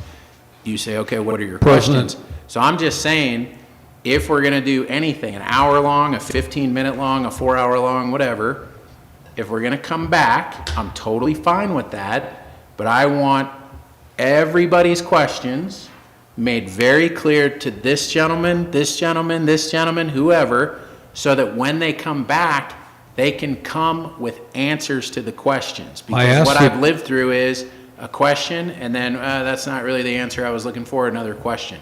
So I don't want to do that. I don't want to do it to them. I don't want to do it to us. I don't want to do it to you. I want you to get answers to your questions. So I'm just saying, if we're going to come back, present the questions, any one of us, Dennis, Sharon, Jen, me, present your questions to these guys ahead of time so they can come with answers. That's all President I'm saying. Wood, if you went back 4 minutes on the tape, I think I asked Mike, does this cover all the technology, correct? He said, yeah. I asked the question. So maybe you didn't listen, but I asked him if it covered all the technology, and he answered yes. Right. So do you still need more though, or is that it? Was that the question, or? Well, I'm sure if I have anything, I can talk to to Dr. Walden between now and the next board meeting. But I asked him a question, he gave me an answer, and now you're going on with some continued. Well, So I I'm would just just say saying that- because you kind of shot at me like I was being a jerk about what I said, and I'm just trying to lay out, right, as the chair of this board, I said very clearly many times, if you want to go back and watch the tape, I'm totally fine with you asking questions, totally fine with you having questions. I support you getting answers to your questions, that I support all those things. Correct. But let's just get the questions out on the table so these guys can answer them. So the plan I don't was, want to come back for multiple hours I just did. and just, Right. and have them talk, and then at the end, somebody go, oh, that didn't answer my question. so the plan was tonight to do a presentation to see if there are lingering questions, and you can send them to me. So the intent was to bring it back to next month to a vote if we're ready, because we still have to, we want to check with the government that we could use, we actually want an official, we don't want to wait till an audit, we want official permission to use the money for this, and also whatever contractual things have to be resolved. Ideally, if it could come back next month, we would bring it for a vote, during which time, if you have more questions, send them to me, or talk to me, and any of the trustees, and I will do my best to get the answers. If there's more questions that come after, I heard what you said, Joe. So you asked your question, you got an answer. But if anybody on the board has a question, send it to me this next month. If we need to, we'll bring these guys back, or else they'll Zoom in, one or the other. And I mean, if it's really gets complicated, then we won't vote next month. We'll come back with another presentation until we get everyone satisfied or at least ready to vote. And then we'll put it on the agenda to vote on. So I'm not trying to shove this through or push this through. It's not like that. The reason I brought them, we've done a very studious route here. And I'm not wanting to force this issue on anyone. I just want us to take our time, try to understand whatever the issues are, the questions, and if it needs another presentation, we'll do that. If not, if we're ready to put it on for vote next month, we'll do that. How about a suggestion? Was the management session, was that recorded at all, like video recorded, or? I don't think so. Was it live? No. Did you do it live? It was in Spring Valley Lake. Yeah, because we didn't have the technology. It was recorded, but the 5-hour one was in the spring, and they are valid for 90 days. Mike, maybe just a quick observation. I think we're just getting into the weeds here that I just don't think that we need. You had a PowerPoint, right? You said you wish you had printed it so we all had it, and we didn't. You can send that. I think on the PowerPoint, add those items that maybe there's been some discussion, and elaborate. You know, when you look at a PowerPoint and you're not giving it, you don't know what all the points are behind it. Okay? I just had to critique a 70-page PowerPoint for a group very close to the college here, and part of the critique was that on the PowerPoint, they just didn't give enough information. Had they given more information, the PowerPoint would have been approved by everybody. So maybe add a little bit more, you know, the forensics, what did the forensics come back and show you, and send it out, and Dr. Walden can send it to us, and I'll read it like everybody else. I'm sure that if I have any questions, I can let them know. So we don't have to beat this thing. I have one more question though while you're here. Just So in the- he's not going anywhere. In the absence of time management. Not going anywhere. We're gonna. You live here now. We will email. Gotta jump in there with these guys all talking. We will email you the long presentation version that was done at Spring Valley Lake with the management team. We will also email you this presentation that was done. Perfect. And Well, compromise. so that will be everything that, and then any other materials that John, you or Mike, Yogesh think that would be helpful, send it, and we will send it out to them. Okay, so the board will have all that information, and then from reading that, if you have more questions, just send them to me or call. Can I ask one more tonight though? I'm not stopping you. Thank you. Are you looking forward to it? I'm done. Go ahead. All right.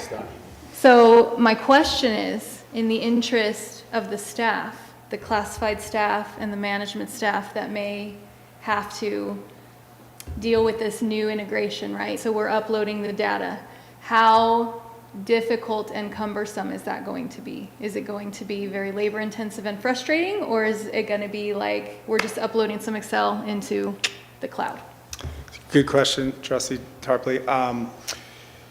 It is not debilitating, but I will not sit here and tell you that they are not involved. There's testing, so they're not doing the heavy lifting. We have $1.2 million of services here, so we are doing most of the heavy lifting, configuring, but in order to train the trainer, IT and our team will configure and ask end users and staff to come in and test, say, is this doing what you need it to do, and then tweak it. So they are involved for a very specific reason to make sure it's configured the way they need it. So then have we kind of pulled the room per se? I'm looking at everybody in the eye right now to give me the wink, wink, nod, nod, that we are all wanting this to happen? No, No, we're not doing that. no.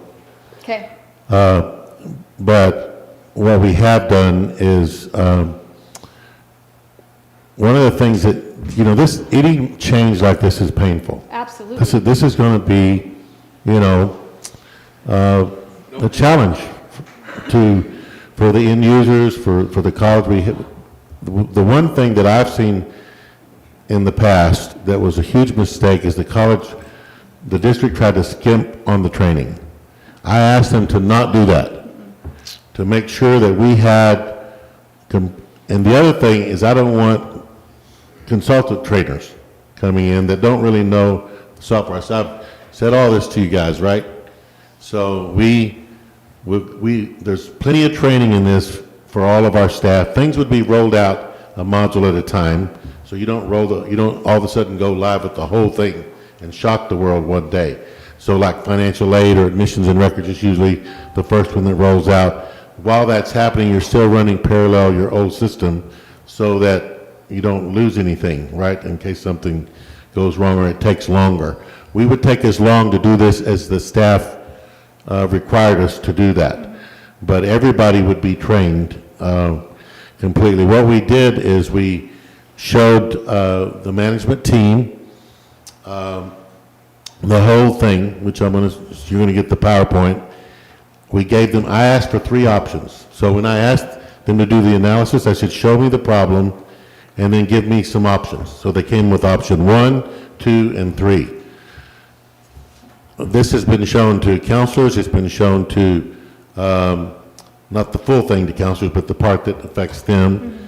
It's been shown to the management team.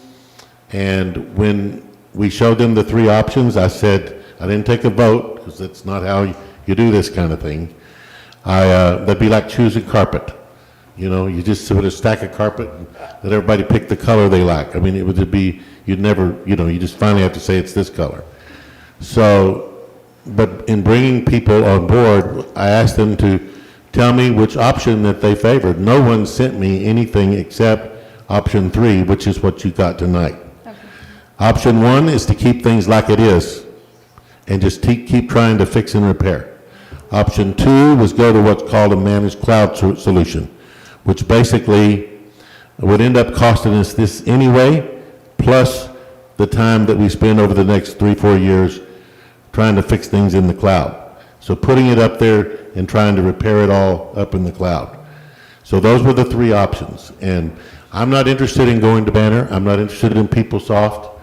That would be traumatic to this college. This is already a colleague college. Their screens are not going to change. Their screens are going to be their screen. They're going to, what they're used to, they're going to, but they will have to change their processes because all these customizations will go away. So how things get done will change, but will be more efficient and the better. So it's basically to simplify everything. Or upgrade. It is simplifying, yes. Yeah, it's exactly what we Right want. now, it's very confusing. Yeah, I know, I understand that, but in the long run, it's, well, short or long, whatever. It's to simplify. The marathon. Simplify and have correct data. Mm-hmm. Exactly. Cool. You explained it very well at lunch. Okay. You can. Absolutely. That is why you're here, babe. From a student point of view, I know that, yes, we use our student emails. We go to WebAdvisor and use those things, and we go to Canvas and we use Canvas. Sometimes Canvas has been down. And if you guys have a hold of all the different systems, are we still calling school IT to have them help us with that issue? Or is you guys having all the different platforms mean the likelihood of these things going down less likely? But I mean, in the essence of an email, I know a lot of students call IT for help with emails.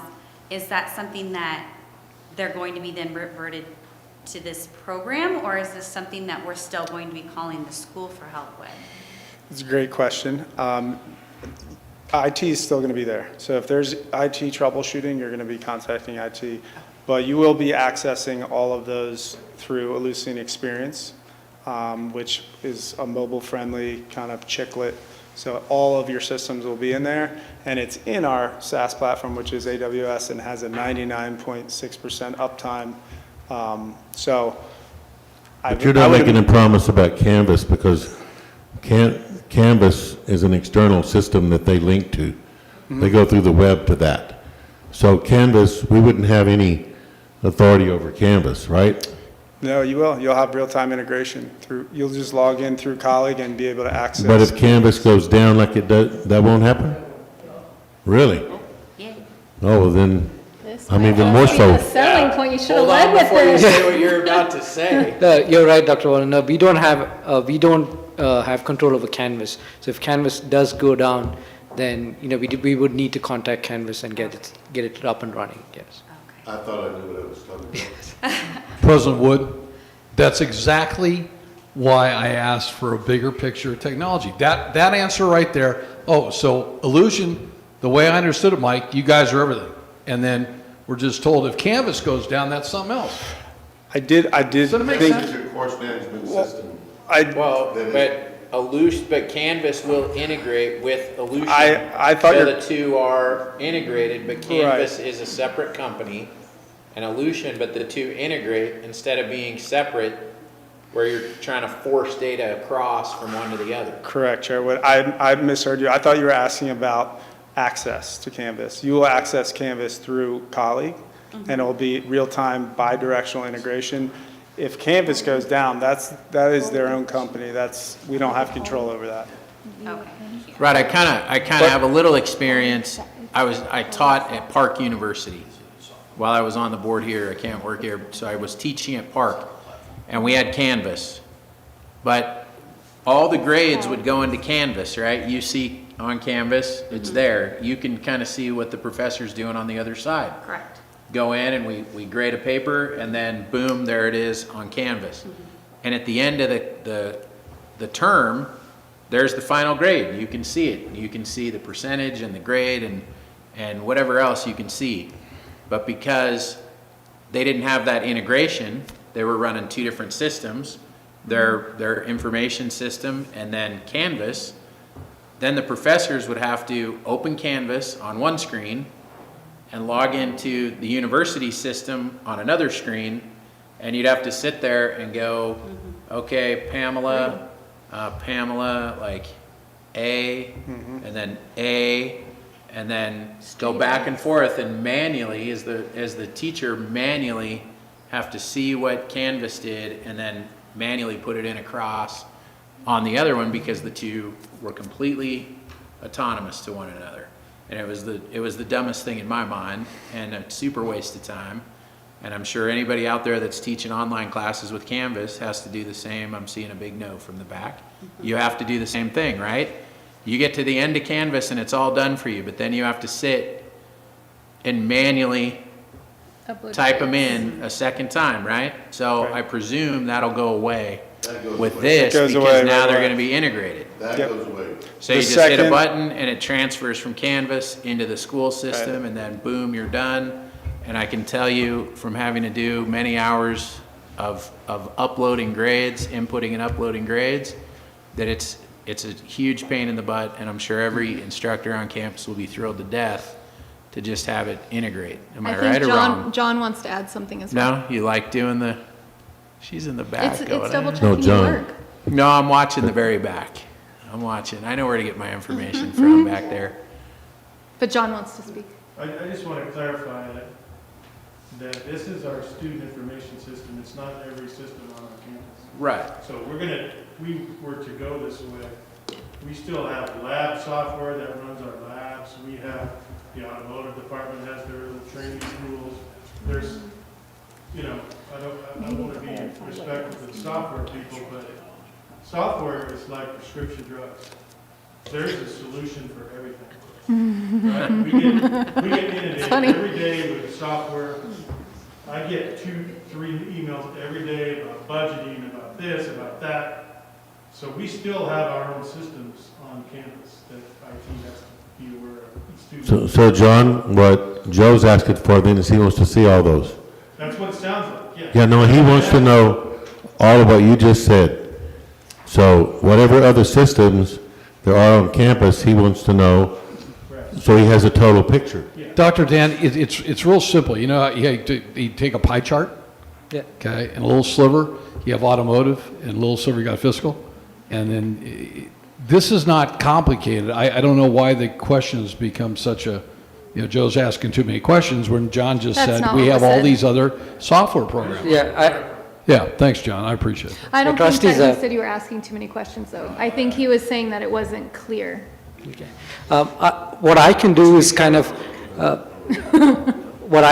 is kind of, give you a complete layout of what we have on campus, what each software does, and that should be a couple of hours of meeting, and I can walk you through the whole system of what we have. Just put it right and send it on over. I can read myself. If I have any questions, I'll let you know. Okay. All You right? can send them, he created a, I would think you already have that. I would think you would already have that. Yeah, so you we could do send have, me- yes, we do have an architecture of all the systems on campus and how all of them are integrated. It's just a simple chart. That's what he wants to see. I can send that over to you. Send it Well, you over, send it to send it over me. first thing in the morning. Well, I Send think I'll that do needs that. to go to You everybody. send it to me, I'll send it to the board, Okay. because we said one thing to one trustee, it has to go to all of them. So that's a board policy, by the way. So give it to me, I will communicate to the board. Yes, All right? Yeah. And I need those other things that I promised them The presentation. tonight, the presentations and all that. Sure. And anything else that Mike or John, that you, or Yogesh, any of you, Brian, think that would be helpful in the board understanding this? Again, I will say this, and my cabinet knows this, I'm not pushing this through. This is not a bulldozer thing. I'm presenting it to the board. When the questions are answered and everybody's got an answer, they'll have an opinion, and then we could go to vote at that time, unless we change our mind along the way, decide to do something else. But what you just said, if you've got a pie chart or something like that shows every system on campus, okay, then I'd like to see that too. Sure. Because I've never seen that I know of. Student trustee, any further questions for anybody over here? No, I think that was it. I was just more concerned on, like, how is the student going to capitalize on this change? Like, is it going to be something that, instead of IT having to go, oh, okay, I'm going to pull from this, I'm going to pull from that, I'm going to pull from this, it's just going to be one unit, but it sounds like Canvas is going to be something still completely The different. Canvas will still be Canvas, but when it comes to your other interactions with the college, it'll be much smoother and integrated, and Canvas will integrate with this software. Okay. Okay, so the student's experience, this is really all about the student experience. That's what we would be selling to the government, the federal government, is that this is making the student experience better.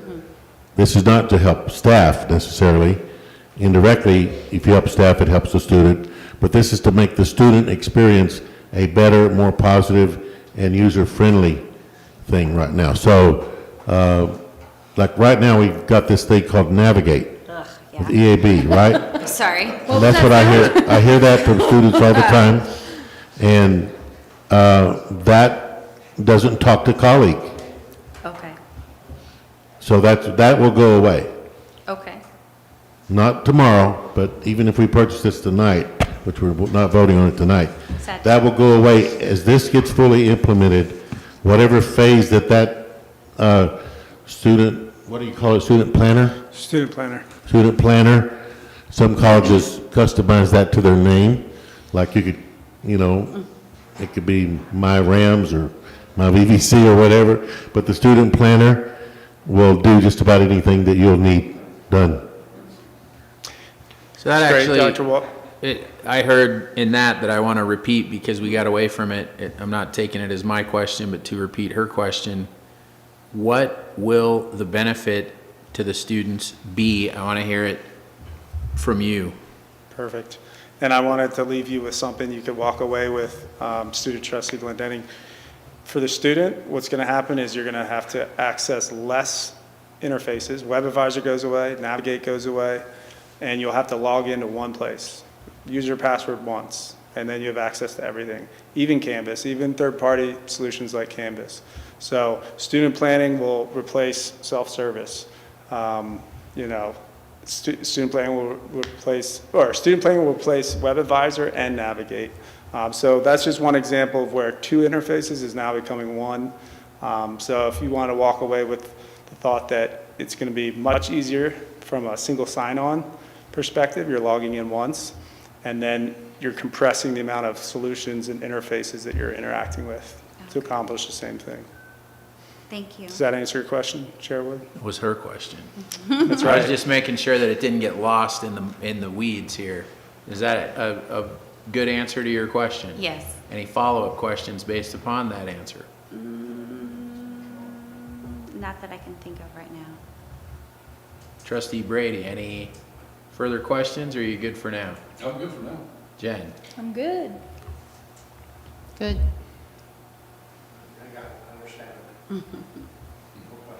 Dan, Dan probably has a lot of questions. Dan, any questions? None for you guys. All right, I'm good. I would thank you for your time. Greatly appreciate it. Why didn't we hear from the guy with the red shirt? I forgot his name already. He just sat there. This guy just showed up. He's actually the smartest one out of all. He didn't have to stand up and Security. take any heat or whatever. I guess he's like driving you guys and buying dinner on the way home then? Is that? Something like that. He's the colleague wizard. All right, thank you for your time, even the guy in the red shirt, even though you didn't do anything. Thank Learn you, a thank name, you. dude. I'm bad with names. Well, on behalf Gary? of all of us, thank you all for your time tonight. Really appreciate it. Appreciate you. it. Thanks, John. Yeah, bathroom break. Good call. We're on break.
meeting left.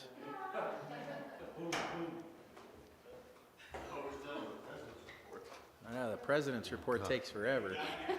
No? It's all Dan's fault that it takes forever. I gotta go Tim, back give us and a find thumbs it. up when we're back up.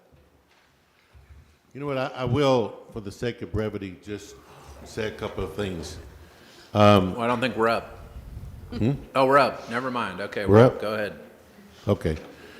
One is, on the COVID, you should know that to date, we have not had any transmissions of COVID on campus among anyone, from one person to another, even though since the beginning of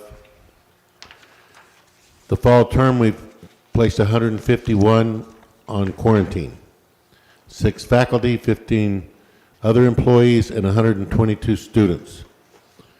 We've had 38 positive cases out of that, and 3 were staff, 2 were faculty, and 33 were students. Our positivity rate on campus is 0.25%. So not even 0.5%, it's 0.25%, or 0.2%, as it says here. So far, we have been able to maintain a healthy, safe workplace, and we're thankful for that. We don't know for absolute certainty that no one got it from someone on campus, but in the questioning that we do in the tracing, we've not been able to establish that that was the case. So we're thankful for that.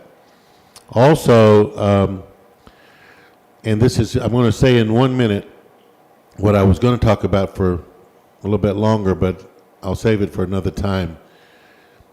We are creating a position of Executive Director of Recapturing Enrollment. And that person is going to report to Todd Scott. And we are going to put 9 counselors in the 9 feeder high schools from 12 to 5 days a week. And we are going to reorganize our outreach. The 9 counselors are going to be recruiter counselors. They're going to be there to recruit. We have the largest graduating class in the history of the high desert in the high schools this year. In fall 19, prior to COVID, we got into those high schools. We captured 41% of them and had them in our fall classes after they graduated in the spring. So we're going to go big or we're going to go home. We're putting all the resources and everything after these graduates, and we have a target that instead of 41%, capture 60%. If we do that, we will, if they're here in fall of 22, we will have recaptured our enrollment. But we're not just putting all our eggs in that basket. We are going to do the correspondence courses in the prisons. I mean, that's got to go through process, but we'll be doing that. We're going to build our non-credit program. We're already getting ready to open our Connect to Success Center so that there's one number, one email for anyone contacting the college. And we're going to follow up on every single social media click where they say they're interested in us. We're going to call them and call them and call them till we get either a no or I'm coming. And I just wanted the board to know that I could tell you a lot of things that we're doing, and we're working on it every week, every day, all day long, and we're out to recapture this enrollment. And if we don't get it all by fall 22, we'll get the rest in that following year. But I think we got a chance to make this happen. I've never heard of this kind of makeup in one time, but this is, who ever heard of COVID or pandemic or any of this other stuff? So it's a strange world, it's a different world, so let's be different and go after it. That's what we're doing. And that's the end of my comments, unless you have a question. I have a quick comment, Dr. Walden. You know, former trustee Pinkerton's speech to the board last month about the gravity of this FTES issue and what it's going to do to the budget the next 2 years, I think, was a pretty serious discussion. And while I kidded about, hiring him in some kind of a position on out there, what he has said since then to other people that have talked to me is, when somebody that comes from the counseling industry that has sat on the board here understands what this could do to our bottom line in 2 years, it's pretty motivating. So I'm glad you're going to hire somebody to do that. And that's a 1-year temporary position, just so. So maybe Mr. Pinkerton could even apply, huh? Anyone can apply. Did you hear that, Mr. Pinkerton? I know you're retired, but yeah, but some more spending money helps the economy. It's good for the. Oh, you'd have fun with John. That would be good. He'll have that all taken care of on the first day. No kidding. That'd be good. All right, let's get on to item 7, Academic Senate. Any report from Academic Senate? There are little signs in front of you, so. Okay, so Art for Academic Senate? No report. All right. AFT part-time. That's also you, Art. No report. Wow. ASB? Okay, so right now I know that we've gone through a lot of changes, and so I'm sorry that I may not have the best report, but we are going to be working on our goal presentation for the board for next month, now that I'm in the position, so that I can kind of head and spearhead that. We are working with student representation on different governments committees. I know that that's something that we are responsible for, being on every single committee, to add a student voice. So we will be working on that. And then we are trying to outline more activities on the current 60th year celebration. We did just do a couple of things. We have the T-shirts, which we are giving out to different faculty members to kind of be cheerful and kind of recognize the school for the 60th year celebration. We do have a current essay contest going on for Hispanic Awareness Month that we are going to be awarding 150 people $25 gift cards. It is open to faculty members, and we do have some faculty that have written in, and this is on different favorite traditions, Hispanic favorite traditions, and what that means to them. We also wanted to thank the Diversity and Equity Committee that we worked with. We did put on a Hispanic Heritage Month event this past Friday that we had over 500 people show up for music and food. So I think that's all that I have to report on right now. Excellent, thank you. You're welcome. And CSEA. Present and accounted for. Your nameplate's right there, though. He's not talking for me. Whoa. As much as I love him, not happening. Good evening. We are an educational community, and lately there's been an overall sense of worker unhappiness in the education professional in the United States. Currently, the places having the most successful school openings are places where educators, unions, superintendent presidents, and school boards, along with city and county officials, are working together with transparency and creating trust. Trust increases productivity, enables collaboration, fosters creativity and innovation, as well as enables conflict resolution. Trust has to be earned. It is earned through a collaboration of a common goal, and progress occurs at the speed of cooperation. Regardless of what the title that you have, the student has to be the common goal for VVC. Classified working in a positive and healthy environment here at VVC will achieve that common goal, student success. Major components in developing positive forms of communication, feelings of inclusion, well-being, and team engagement, as well as performance, is achieved through trust. When treated with respect and recognized for their role in the educational community, classified are willing to continue to step up and maintain students as the #1 priority. In our commitment to student success, CSEA Chapter 584 has established a scholarship for students in the high desert with union affiliation. Working with the foundation as part of their scholarship drive, please be on the lookout for fundraising activities our local chapter will be engaging to continue our commitment to the VVC students. There'll be 2 scholarships awarded every single year, each of $250, and there'll be a lot of outreach going out to our CSEA cohorts at the high school level so that we can apply for these scholarships. Do you have any questions for me? Nice. Very nice. Thank you. Very nice. Thanks, Deb. All right, now we're back to Art, who's sitting behind the CTA sign also. No report. Okay, management. They never miss an opportunity.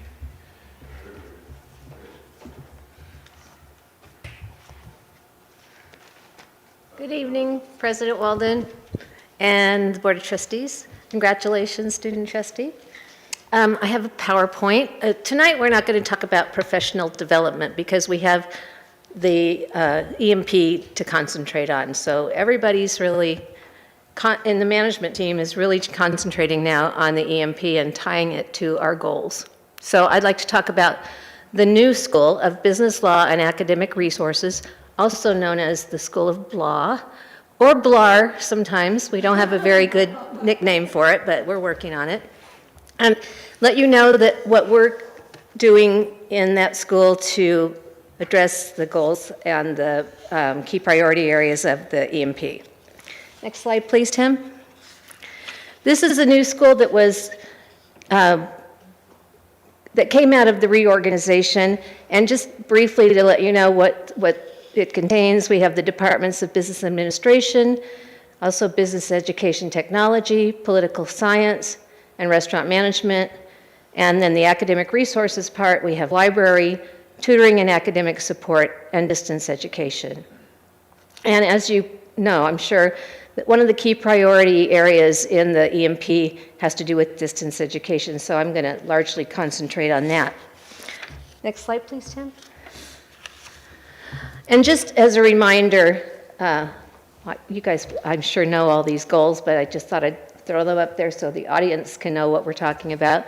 There are 3 main goals in the EMP and then 3 key priority areas. And the ones that we're most concentrating on, at least with the goals that we've set so far, is Goal 1, student learning and achievement, completion and job placement, and the key priority area of distance and digital learning expansions and enhancement. Next slide, please. So some of the goals of the School of Blah, or BLAR, is that we want to develop degrees in law, public policy, and society, another degree in economics, a degree in economics, hospitality management, global studies, and public administration. And there are already templates set up for these AAT or AST degrees so that you can get these degrees and transfer to the CSU. And we already have at least some courses in all of these, and I'd like to see us expand this so that we have more degrees that people can take. And these will all reside within one of the other departments. So economics will be in the business department, and global studies and public administration will be in the political science department. And then we want to develop a farm-to-table collaboration between restaurant management and agriculture and natural resources. So the food will be grown in agriculture and natural resources and then prepared and served through our restaurant management group. And we also want to develop courses and certificates, including non-credit certificates, to expand the real estate program beyond preparing individuals for licensure. So we want to prepare them to do other things in real estate, such as being appraisers or pre-agents or things like that. And we'd like to expand that program to non-credit. We hired a new person in real estate a couple of years ago, and she's just done a terrific job of increasing the class offerings and bringing new students in. So we'd like to expand that. Next slide, please, Tim. We also want to promote the library space as a service philosophy by expanding collaborative workspace, equipping study areas with technology, and hosting innovative programs. And one of the things that we've already been doing is, in the library, we've been working closely with the English department and the One Book, One College program. And for example, they've done an e-zine, and they've had some contests, art contests and things like that. And then we want to develop non-credit business education technology courses to be developed into non-credit certificates. And also increase student success rates by enhancing pedagogy for all modalities, especially distance education. And so I want to talk a little bit about the key priority area of distance education. Next slide, please, Tim. So there are a lot of goals set for distance education, and I'm not going to go over all of these, but a lot of them have to do with increasing student success in distance education classes because they've always lagged behind our face-to-face classes. So just to give you an idea of the undertaking of all the distance education things, there's this page, and next slide, please, Tim. This one, next slide. This one, next slide. Keep going. So this is all things that we want to do with distance education. Keep going, Tim, please. And so far, I've been working with the distance education coordinator, Lisa Kennedy, to do a new draft for the distance education 3-year plan. We should have a draft of that this month. We also got the good news recently that we can hire 2 temporary instructional designers through the end of June of 23, and we hope to keep at least one of those. We've also been doing a lot of training, and we now have 394 faculty, full-time and part-time certified, to teach online. A lot of that has happened since the pandemic, too. The Distance Education Advisory Committee and the Canvas Action Team did a lot of training right at the beginning of the pandemic, and they did a really good job. And since then, Lisa Kennedy, our new, she's not so new anymore, she's been here a year, but Distance Education Coordinator has taken over that training and continues to train people. And the really nice thing about the training is that it's linked to this rubric that's put out by the Chancellor's Office through the CVC OEI, and when we get all these people trained on how the rubric works and how they can teach according to the rubric, I can just see our success rates going through the roof. And we also have 8 faculty members that are POCR trained, and POCR is a review process that you have to go through through the Chancellor's Office if you want any of your courses to go into the exchange. We haven't gotten that far yet, but we want to have our people trained so that we can do a review, at least a review of online classes to check for accessibility and to also check to see if they're have enough regular and effective contract, and also if they're sticking to the rubric. And then something else that we're just starting to explore is teaching HighFlex classes. And so we're identifying some rooms that we'd like to use as HighFlex classrooms, and Yogesh and his crew are putting together a prototype of a HighFlex classroom. And HighFlex is where you teach online and you teach face-to-face at the same time. So students have options. They can either attend class, they can attend it via Zoom, or they can do it asynchronously. So it really gives people a lot of options. It should increase accessibility for all of our students, and I'm really excited about that. Next slide, please, Tim. And then I just wanted to give you an idea of how our distance education has been growing, and I think the catalyst for that was really the pandemic. And as you can see from the last 6 years of data here with showing our DE and hybrid face-to-face classes and the percentage of our total classes that are DE and hybrid, we've gone from about 25, we always hovered around 25 until the pandemic hit, and now we have 32.1% of distance education and hybrid classes, so that's quite an increase. Next slide, please. Oh, and I wanted to say, I think the pandemic, if anything good came out of the pandemic, I think it's that a lot of students realize they can do online learning after all, and we've gotten a lot better at it too. These are the success rates in our distance education classes over the last 6 years. And if you look at 2020 fall, that blue line is finally climbing, and it's getting close to the gray line, which is the face-to-face classes.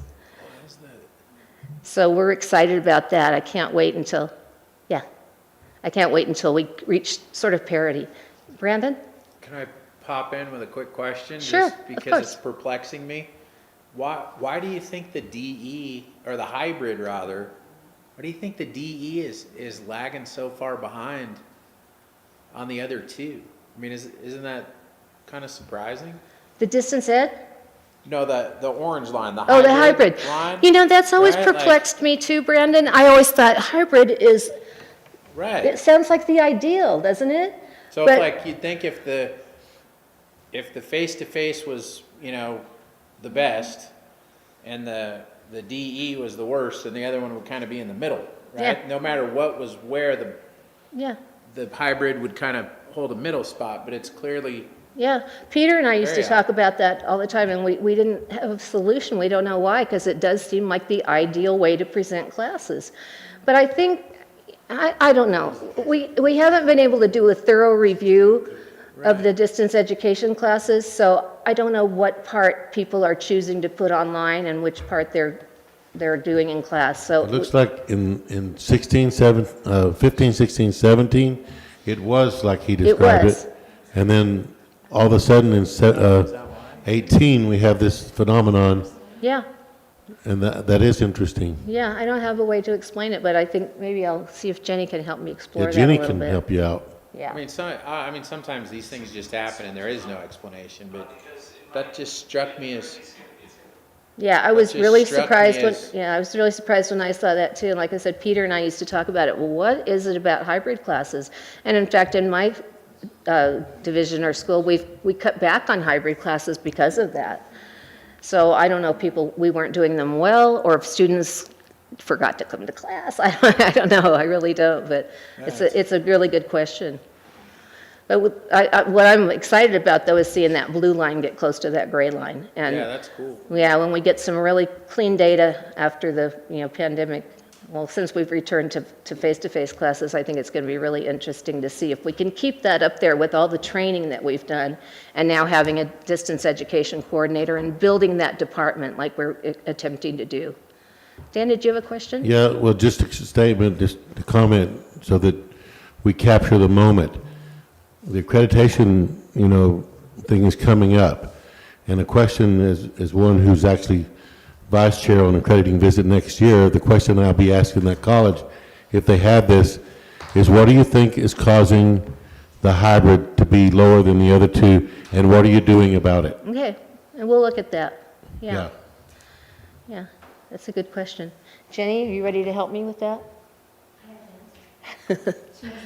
Did you have any other questions? Sorry to interrupt. Oh, no, that's fine, you could Struck me interrupt. when I was looking at it. Yeah, no, I'm done anyway, but, yeah, you're fine asking that. Like I said, it's been a puzzlement to me too, so we haven't figured that out yet. But I think, again, with all the training that we're doing with distance education, and we're going to continue doing that, and then having the instructional designers, it's going to only make our distance education that much better. And then we're also going to be working with Dr. Wilson to put together some classes for the inmates. And Wes has a lot of good ideas about that, so that'll be great to be involved in that as well. Cool. Any other questions about the School of Blah? You guys have the best actors. You think that's the best acronym? You like Blah or Blar? Well, they're funny though, like the School of Blah, and then he said we have a poker course. I'm like, if you were only half paying attention, I'd be signing up. I'm like, this sounds great. Let's go there. Right. Well, It's the School you're of welcome. Blah. I like it. Okay. Thank you. You're welcome. All right, consent agenda. Do we have a motion? Motion. Motion Henderson, second Brady. Anybody looking to pull anything? Nobody said anything before. Do we need to call for public comment on consent? I thought we called for public comment already. You don't have any public comment at all. Okay. So nothing to pull. I'm not hearing anybody pulling anything, so we'll call for the vote on the consent. There is no discussion. And we'll call for the student trustee advisory vote. I almost forgot it. So you get to tell us what you think. Oh, okay.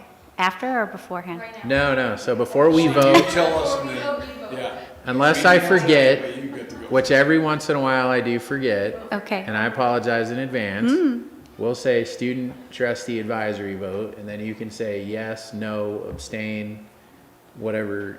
You're just saying like how you're advising us to vote. It's how you would vote, I guess. On all the different things? Or, So right now, we're on the consent agenda, so the Okay. consent agenda is all the things with the eights, 8 point on and on and on. So they're all crushed into one vote, because it's Gotcha. consent agenda, compiled. Crushed. Look, Before- That's my like heart smart right people now. words, I am compiled. crushed. Dumb President- people words, crushed. President Wood, maybe Dr. Walden could explain quickly what the consent agenda is so that it is intimidating. There's a lot of items on there. there was a lot. One of the things is we're fixing up the corporate jet that we have here. Okay. You have to, right now, you have to read every single one of the items. We'll wait. Pam, this is called No, I'm just hazing. kidding. Well, we went over a little bit of them, and I know that a lot of them were different contracts for, I think, with the buildings that are getting done, the food trucks that are coming out, that kind of thing, correct? Yeah, these are normal operational expenses that are less than Right. $64,000 in expense that I have the authority to approve by board policy, but then they have to come here even if we've already spent the money and still get the consent of the board. So, Gotcha. So you just need me to say I'm cool with it? Or not. You don't have to be cool with it. Well, for the most part, I understood what most of the things were, so yeah, I mean, I'm, And if you want to make it fun, say vote no. That'll get real interesting. no, I'm fine with voting yes. Well, I'm not here to tell her how to vote. No. I support her to vote however she I have wants to gone vote. over it with Dr. Walden and with Advisor Sewell, so yeah, no, I've gone through a lot of these to kind of brush up on them. And you'll get more. Okay. It'll pick up. Normally, the consent agenda is the things that are all, like he said, they're all just normal business. It's the ones that are coming up down below that tend to occasionally draw conversation or input or whatever. But you always vote however you want to vote. Don't vote how you think you're supposed to vote. You vote how you think you should vote. and I told her she has the option to pull an item if there's something she's not comfortable with, so it'll come out for a separate discussion and vote. Right. Right, we can't discuss consent agenda items unless you pull them. Okay. For discussion. Right, so if nobody pulls an item, then you can't discuss an item. So you'd pull an item, then you'd vote on all the rest of them, and then at the end, then that would be on its own, which is now what we're at, 9.1. No, it's not. 10.1, separate approval of items pulled from the consent agenda. Does that make sense? Okay, yes. Is it, okay. I don't want to So then are run you you a over yes? with it where it's Yes. not, where it's confusing. So she's a yes or a yay? Yes, we got that. Okay, just making sure.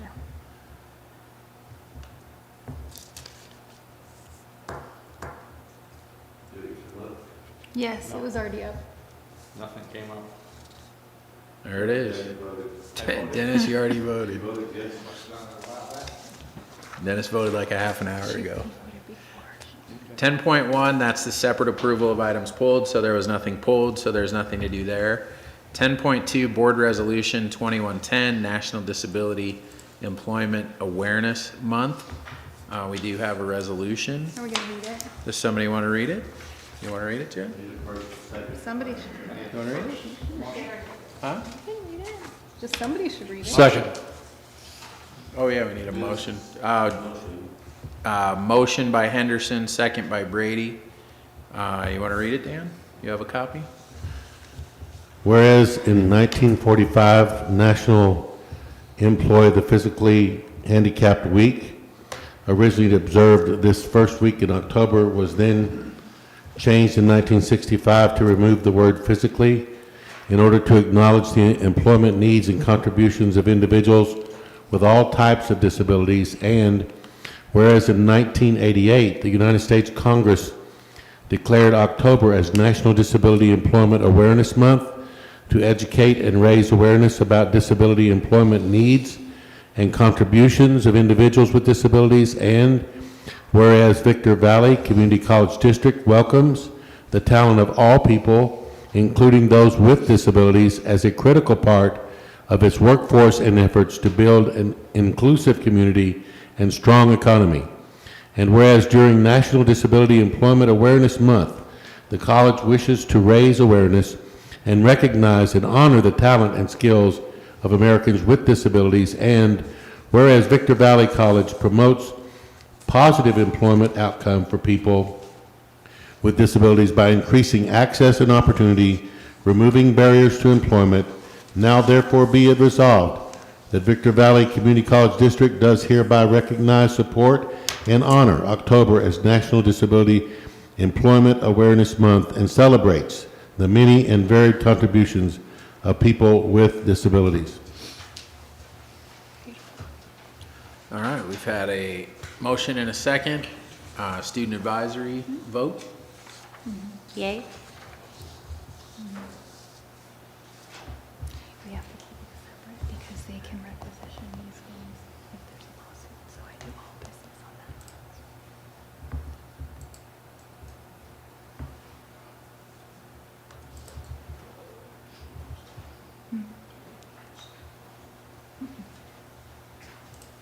No, it's 10.3, second read and approval of Board Policy 7100, commitment to diversity. This is supported by our goals, the board goals, I believe Dr. Walden's goals and ASB goals to nurture a culture of diversity, equity, and inclusion. Is there a motion? Motion. Second. Motion by Brady, second by Tarpley.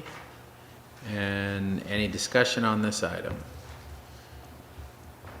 We'll have a student advisory vote.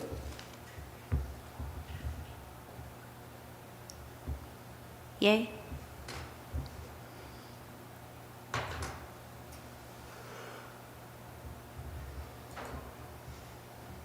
Oh, mine's slow. Did yours come up? Yeah. It's up and gone. You don't get to vote anymore All right. because you're cracking jokes over there, so I turned off your. I got the button right here. I turn yours off. Keep talking. You're off. Mine's slow. It came really late. Jen's not paying attention. Oh my God. 13.1, were you up? Michelle, you're up, right? You're good? Okay, 13.1, Resolution 2111, the intent to lay off position for lack of funds. We did have a long discussion about this in our agenda review, and I understand what's going on with this. Is there a motion? Motion. Second. Motion Brady, second Henderson. I'm like struggling with the names tonight. Brady, Henderson. Any discussion? And student advisory vote? I have a question. Are we going to be repurposing this individual, or are we just getting rid of this position altogether?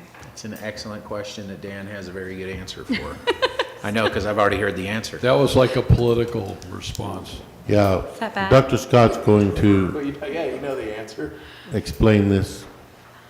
This is like bouncing the ball. Right, yeah. He bounces it down. Dr. Scott says, and ladies and gentlemen, Art Lopez. Todd, are you gonna bounce it to somebody else? Monica? Art? No. No, not Art. This, the funding cycle is off, so we've been told informally that we will have funding for this individual, but not formally, and we don't have the contract signed yet. But by education code, we have to notify this individual of a layoff 60 days prior. So, and this individual's very good, so there's no intention that his position will not continue. So it's just it's more of a timing thing than it is. And these are regional strong workforce funds that he's funded under. So you expect the funding to be here before the 60 days expires? We were told mid-October. Okay. So then there won't be a layoff. Okay, yay.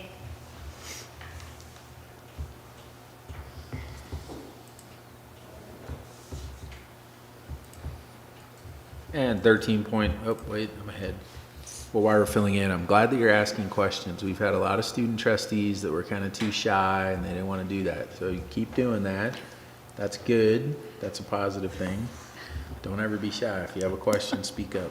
Seriously.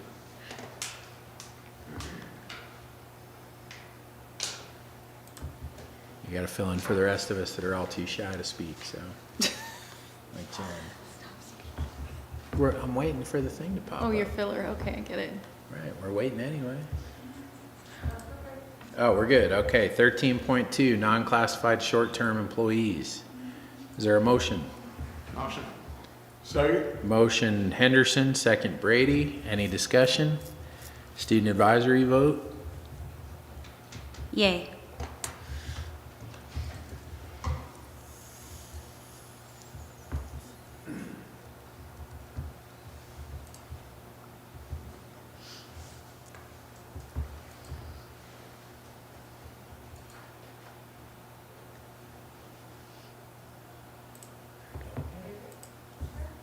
There isn't anything.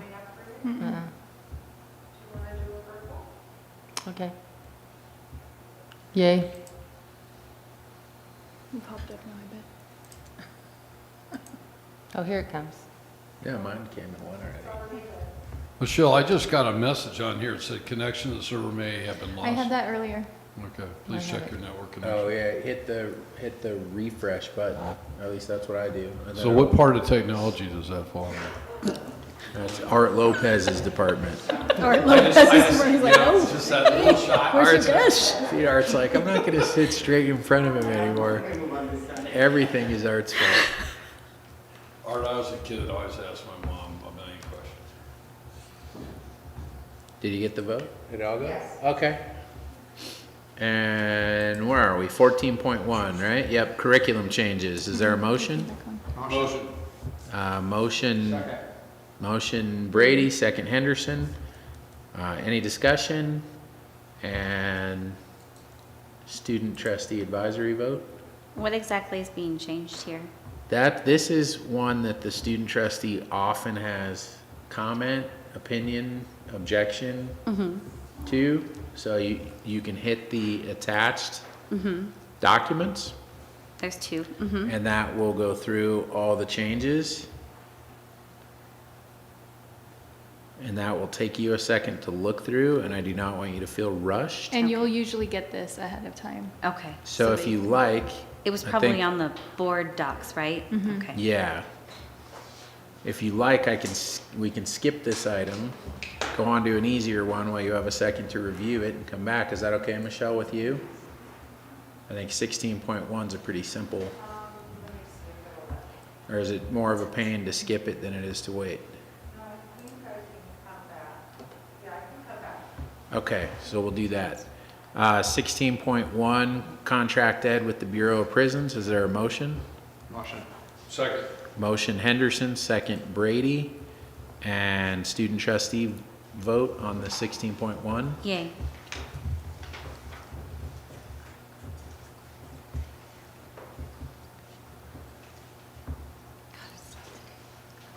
It's slow. Did yours pop up? There it goes.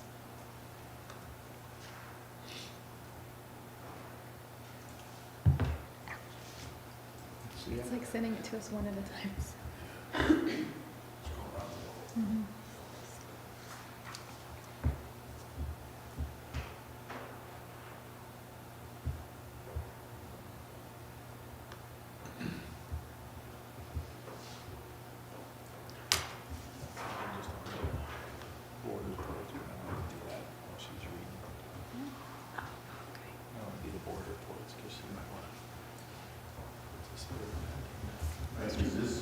Is this the typical amount we get? Or is this, That's the amount for 5 years. oh, it's for 5 years? 5 years. Okay. They award it base year, and then each option year they do one year at a time. So this would be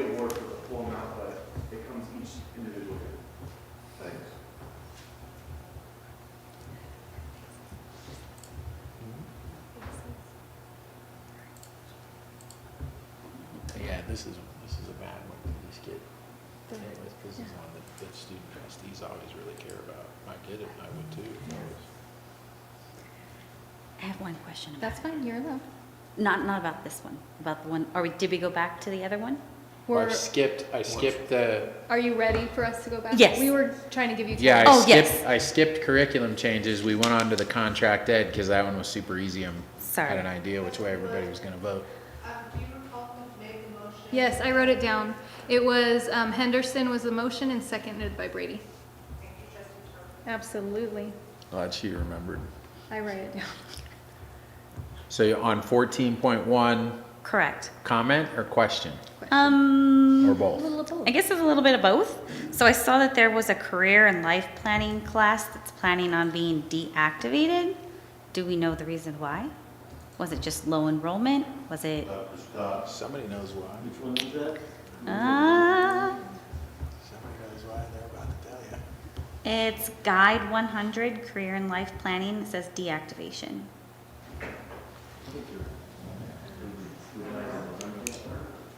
He's gonna go to the microphone. Oh, okay. So that the public and the recording can hear. I was like, he's leaving. He's running away. So that's a deactivation because they're revising the curriculum. Oh. And so they'll come out with some updates and maybe come up with a new course name. And so there are substantial revisions to courses that can happen without actually changing the course number or something. I think this one was over that threshold. So they deactivated that and they're going to come up with the counselors will come up with a new sequence. So it's just like a little too outdated that they're just going to rework it? Okay, okay. I think that was it. That was the only one that I really saw that kind of struck me. A lot of fun new courses, though, I see. A lot. It's fun to get this. Yeah. Right, Looking at some of this stuff and I was like, anybody else. You're like, I'm going to take the new pickleball class. Took me a People are second like, to what look at pickleball class? rope rescue awareness. Right. Rope rescue awareness. And then I looked and it said it's fire. So I was like, oh, okay, that makes sense. So I was like, We did the stop the bleed. well, All right. that's normal. Are you good? Yes, that was Okay, it. she's good. So we'll ask for a student advisory vote. Yay. Oh, that was faster too. I'm off. Uh-oh. Yeah. Sure. Yay. And now it's gonna pop up. Yep, now it'll pop up.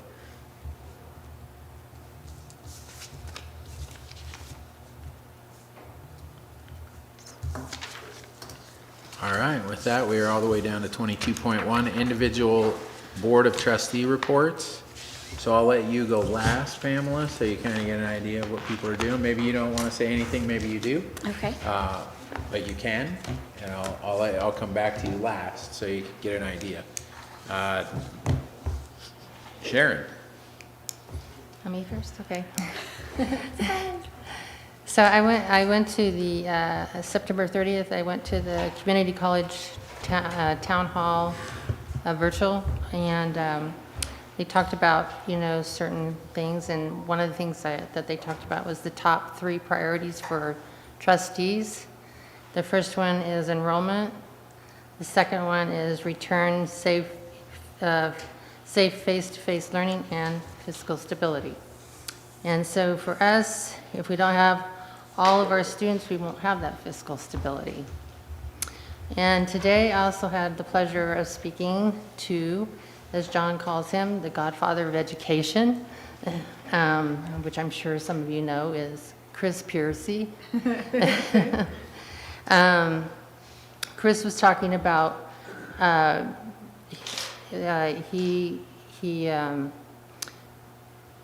he does his first team basis. He visits all 31 schools. That's a lot.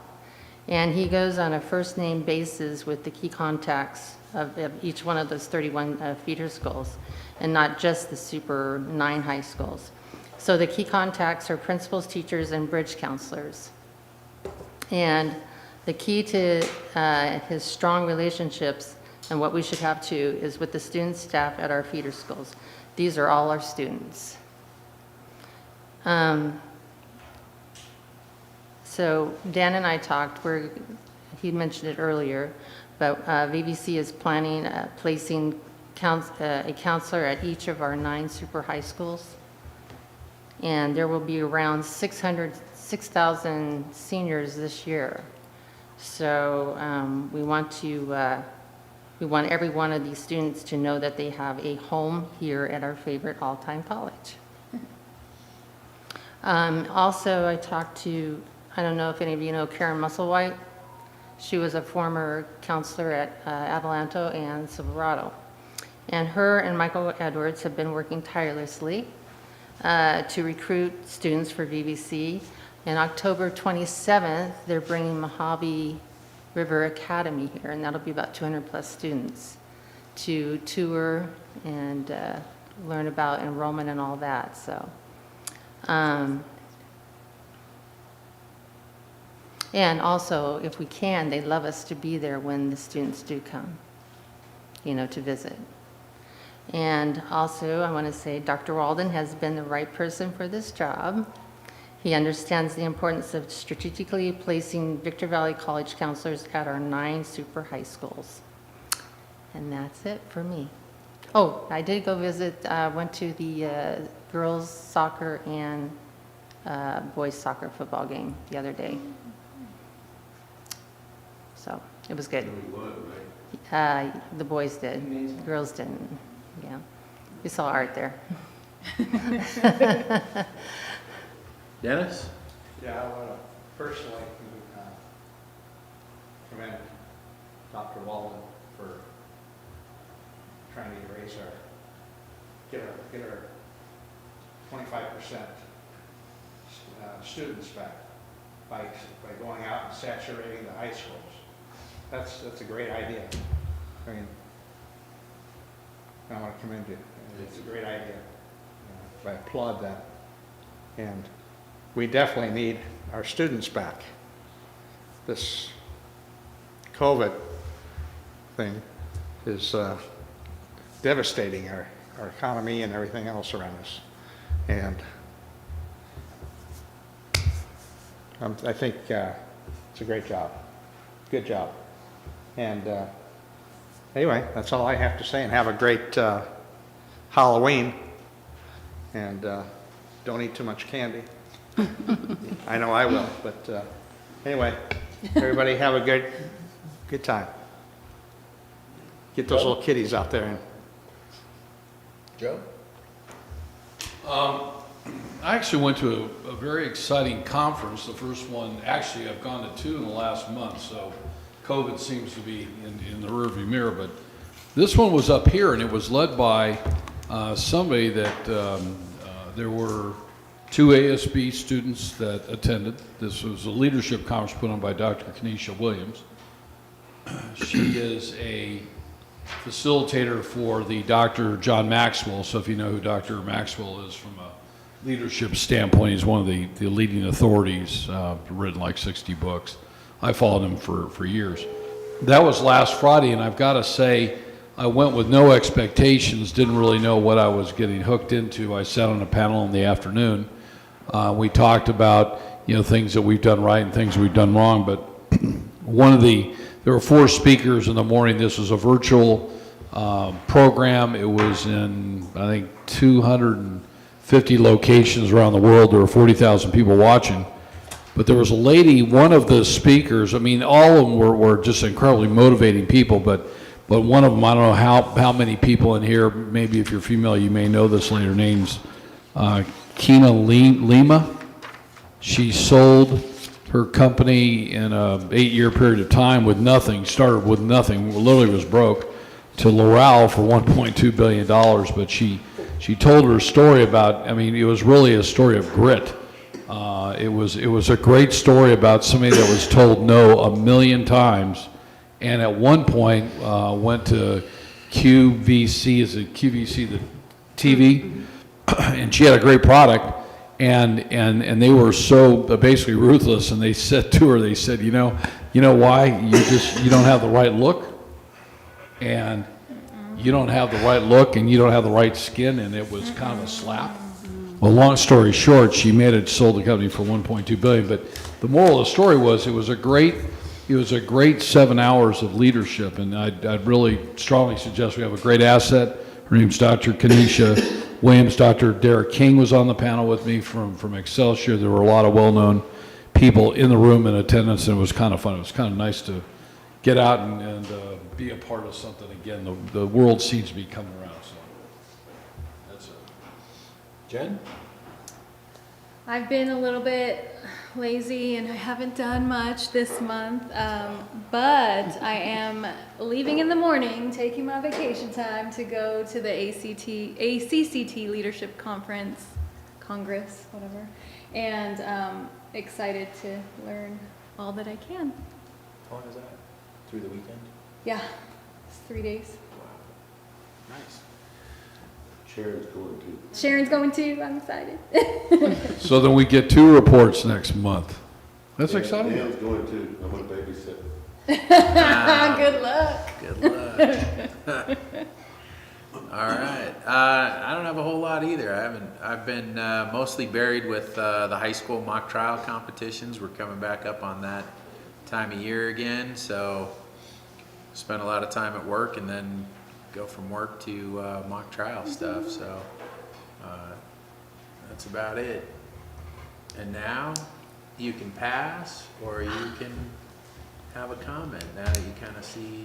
Well, technically, this is the first thing I've done actually as president. I was, like I said, I was just sworn in last Friday. So other than that, I was briefly the activity senator for like a week, and I've been the foundation representative. I was asked back again. I was foundation representative last year. And so I know that we do have Child Development Center Fall Festival that we're going to be doing at the end of this month. I know that we have a couple of other events planned out for Veterans Day, and we're getting the Lights of Love together now. But really, yeah, I don't really have too much to report other than that for right now. All right. And motion to adjourn. Well, just a little bit of news before we make that motion. Dodgers are leading 5-1 in the 7th. 5-1. 5-1 in the 7th. All right. Motion to adjourn. Motion. Second. I think it was Jen to Joe. Jen to Joe.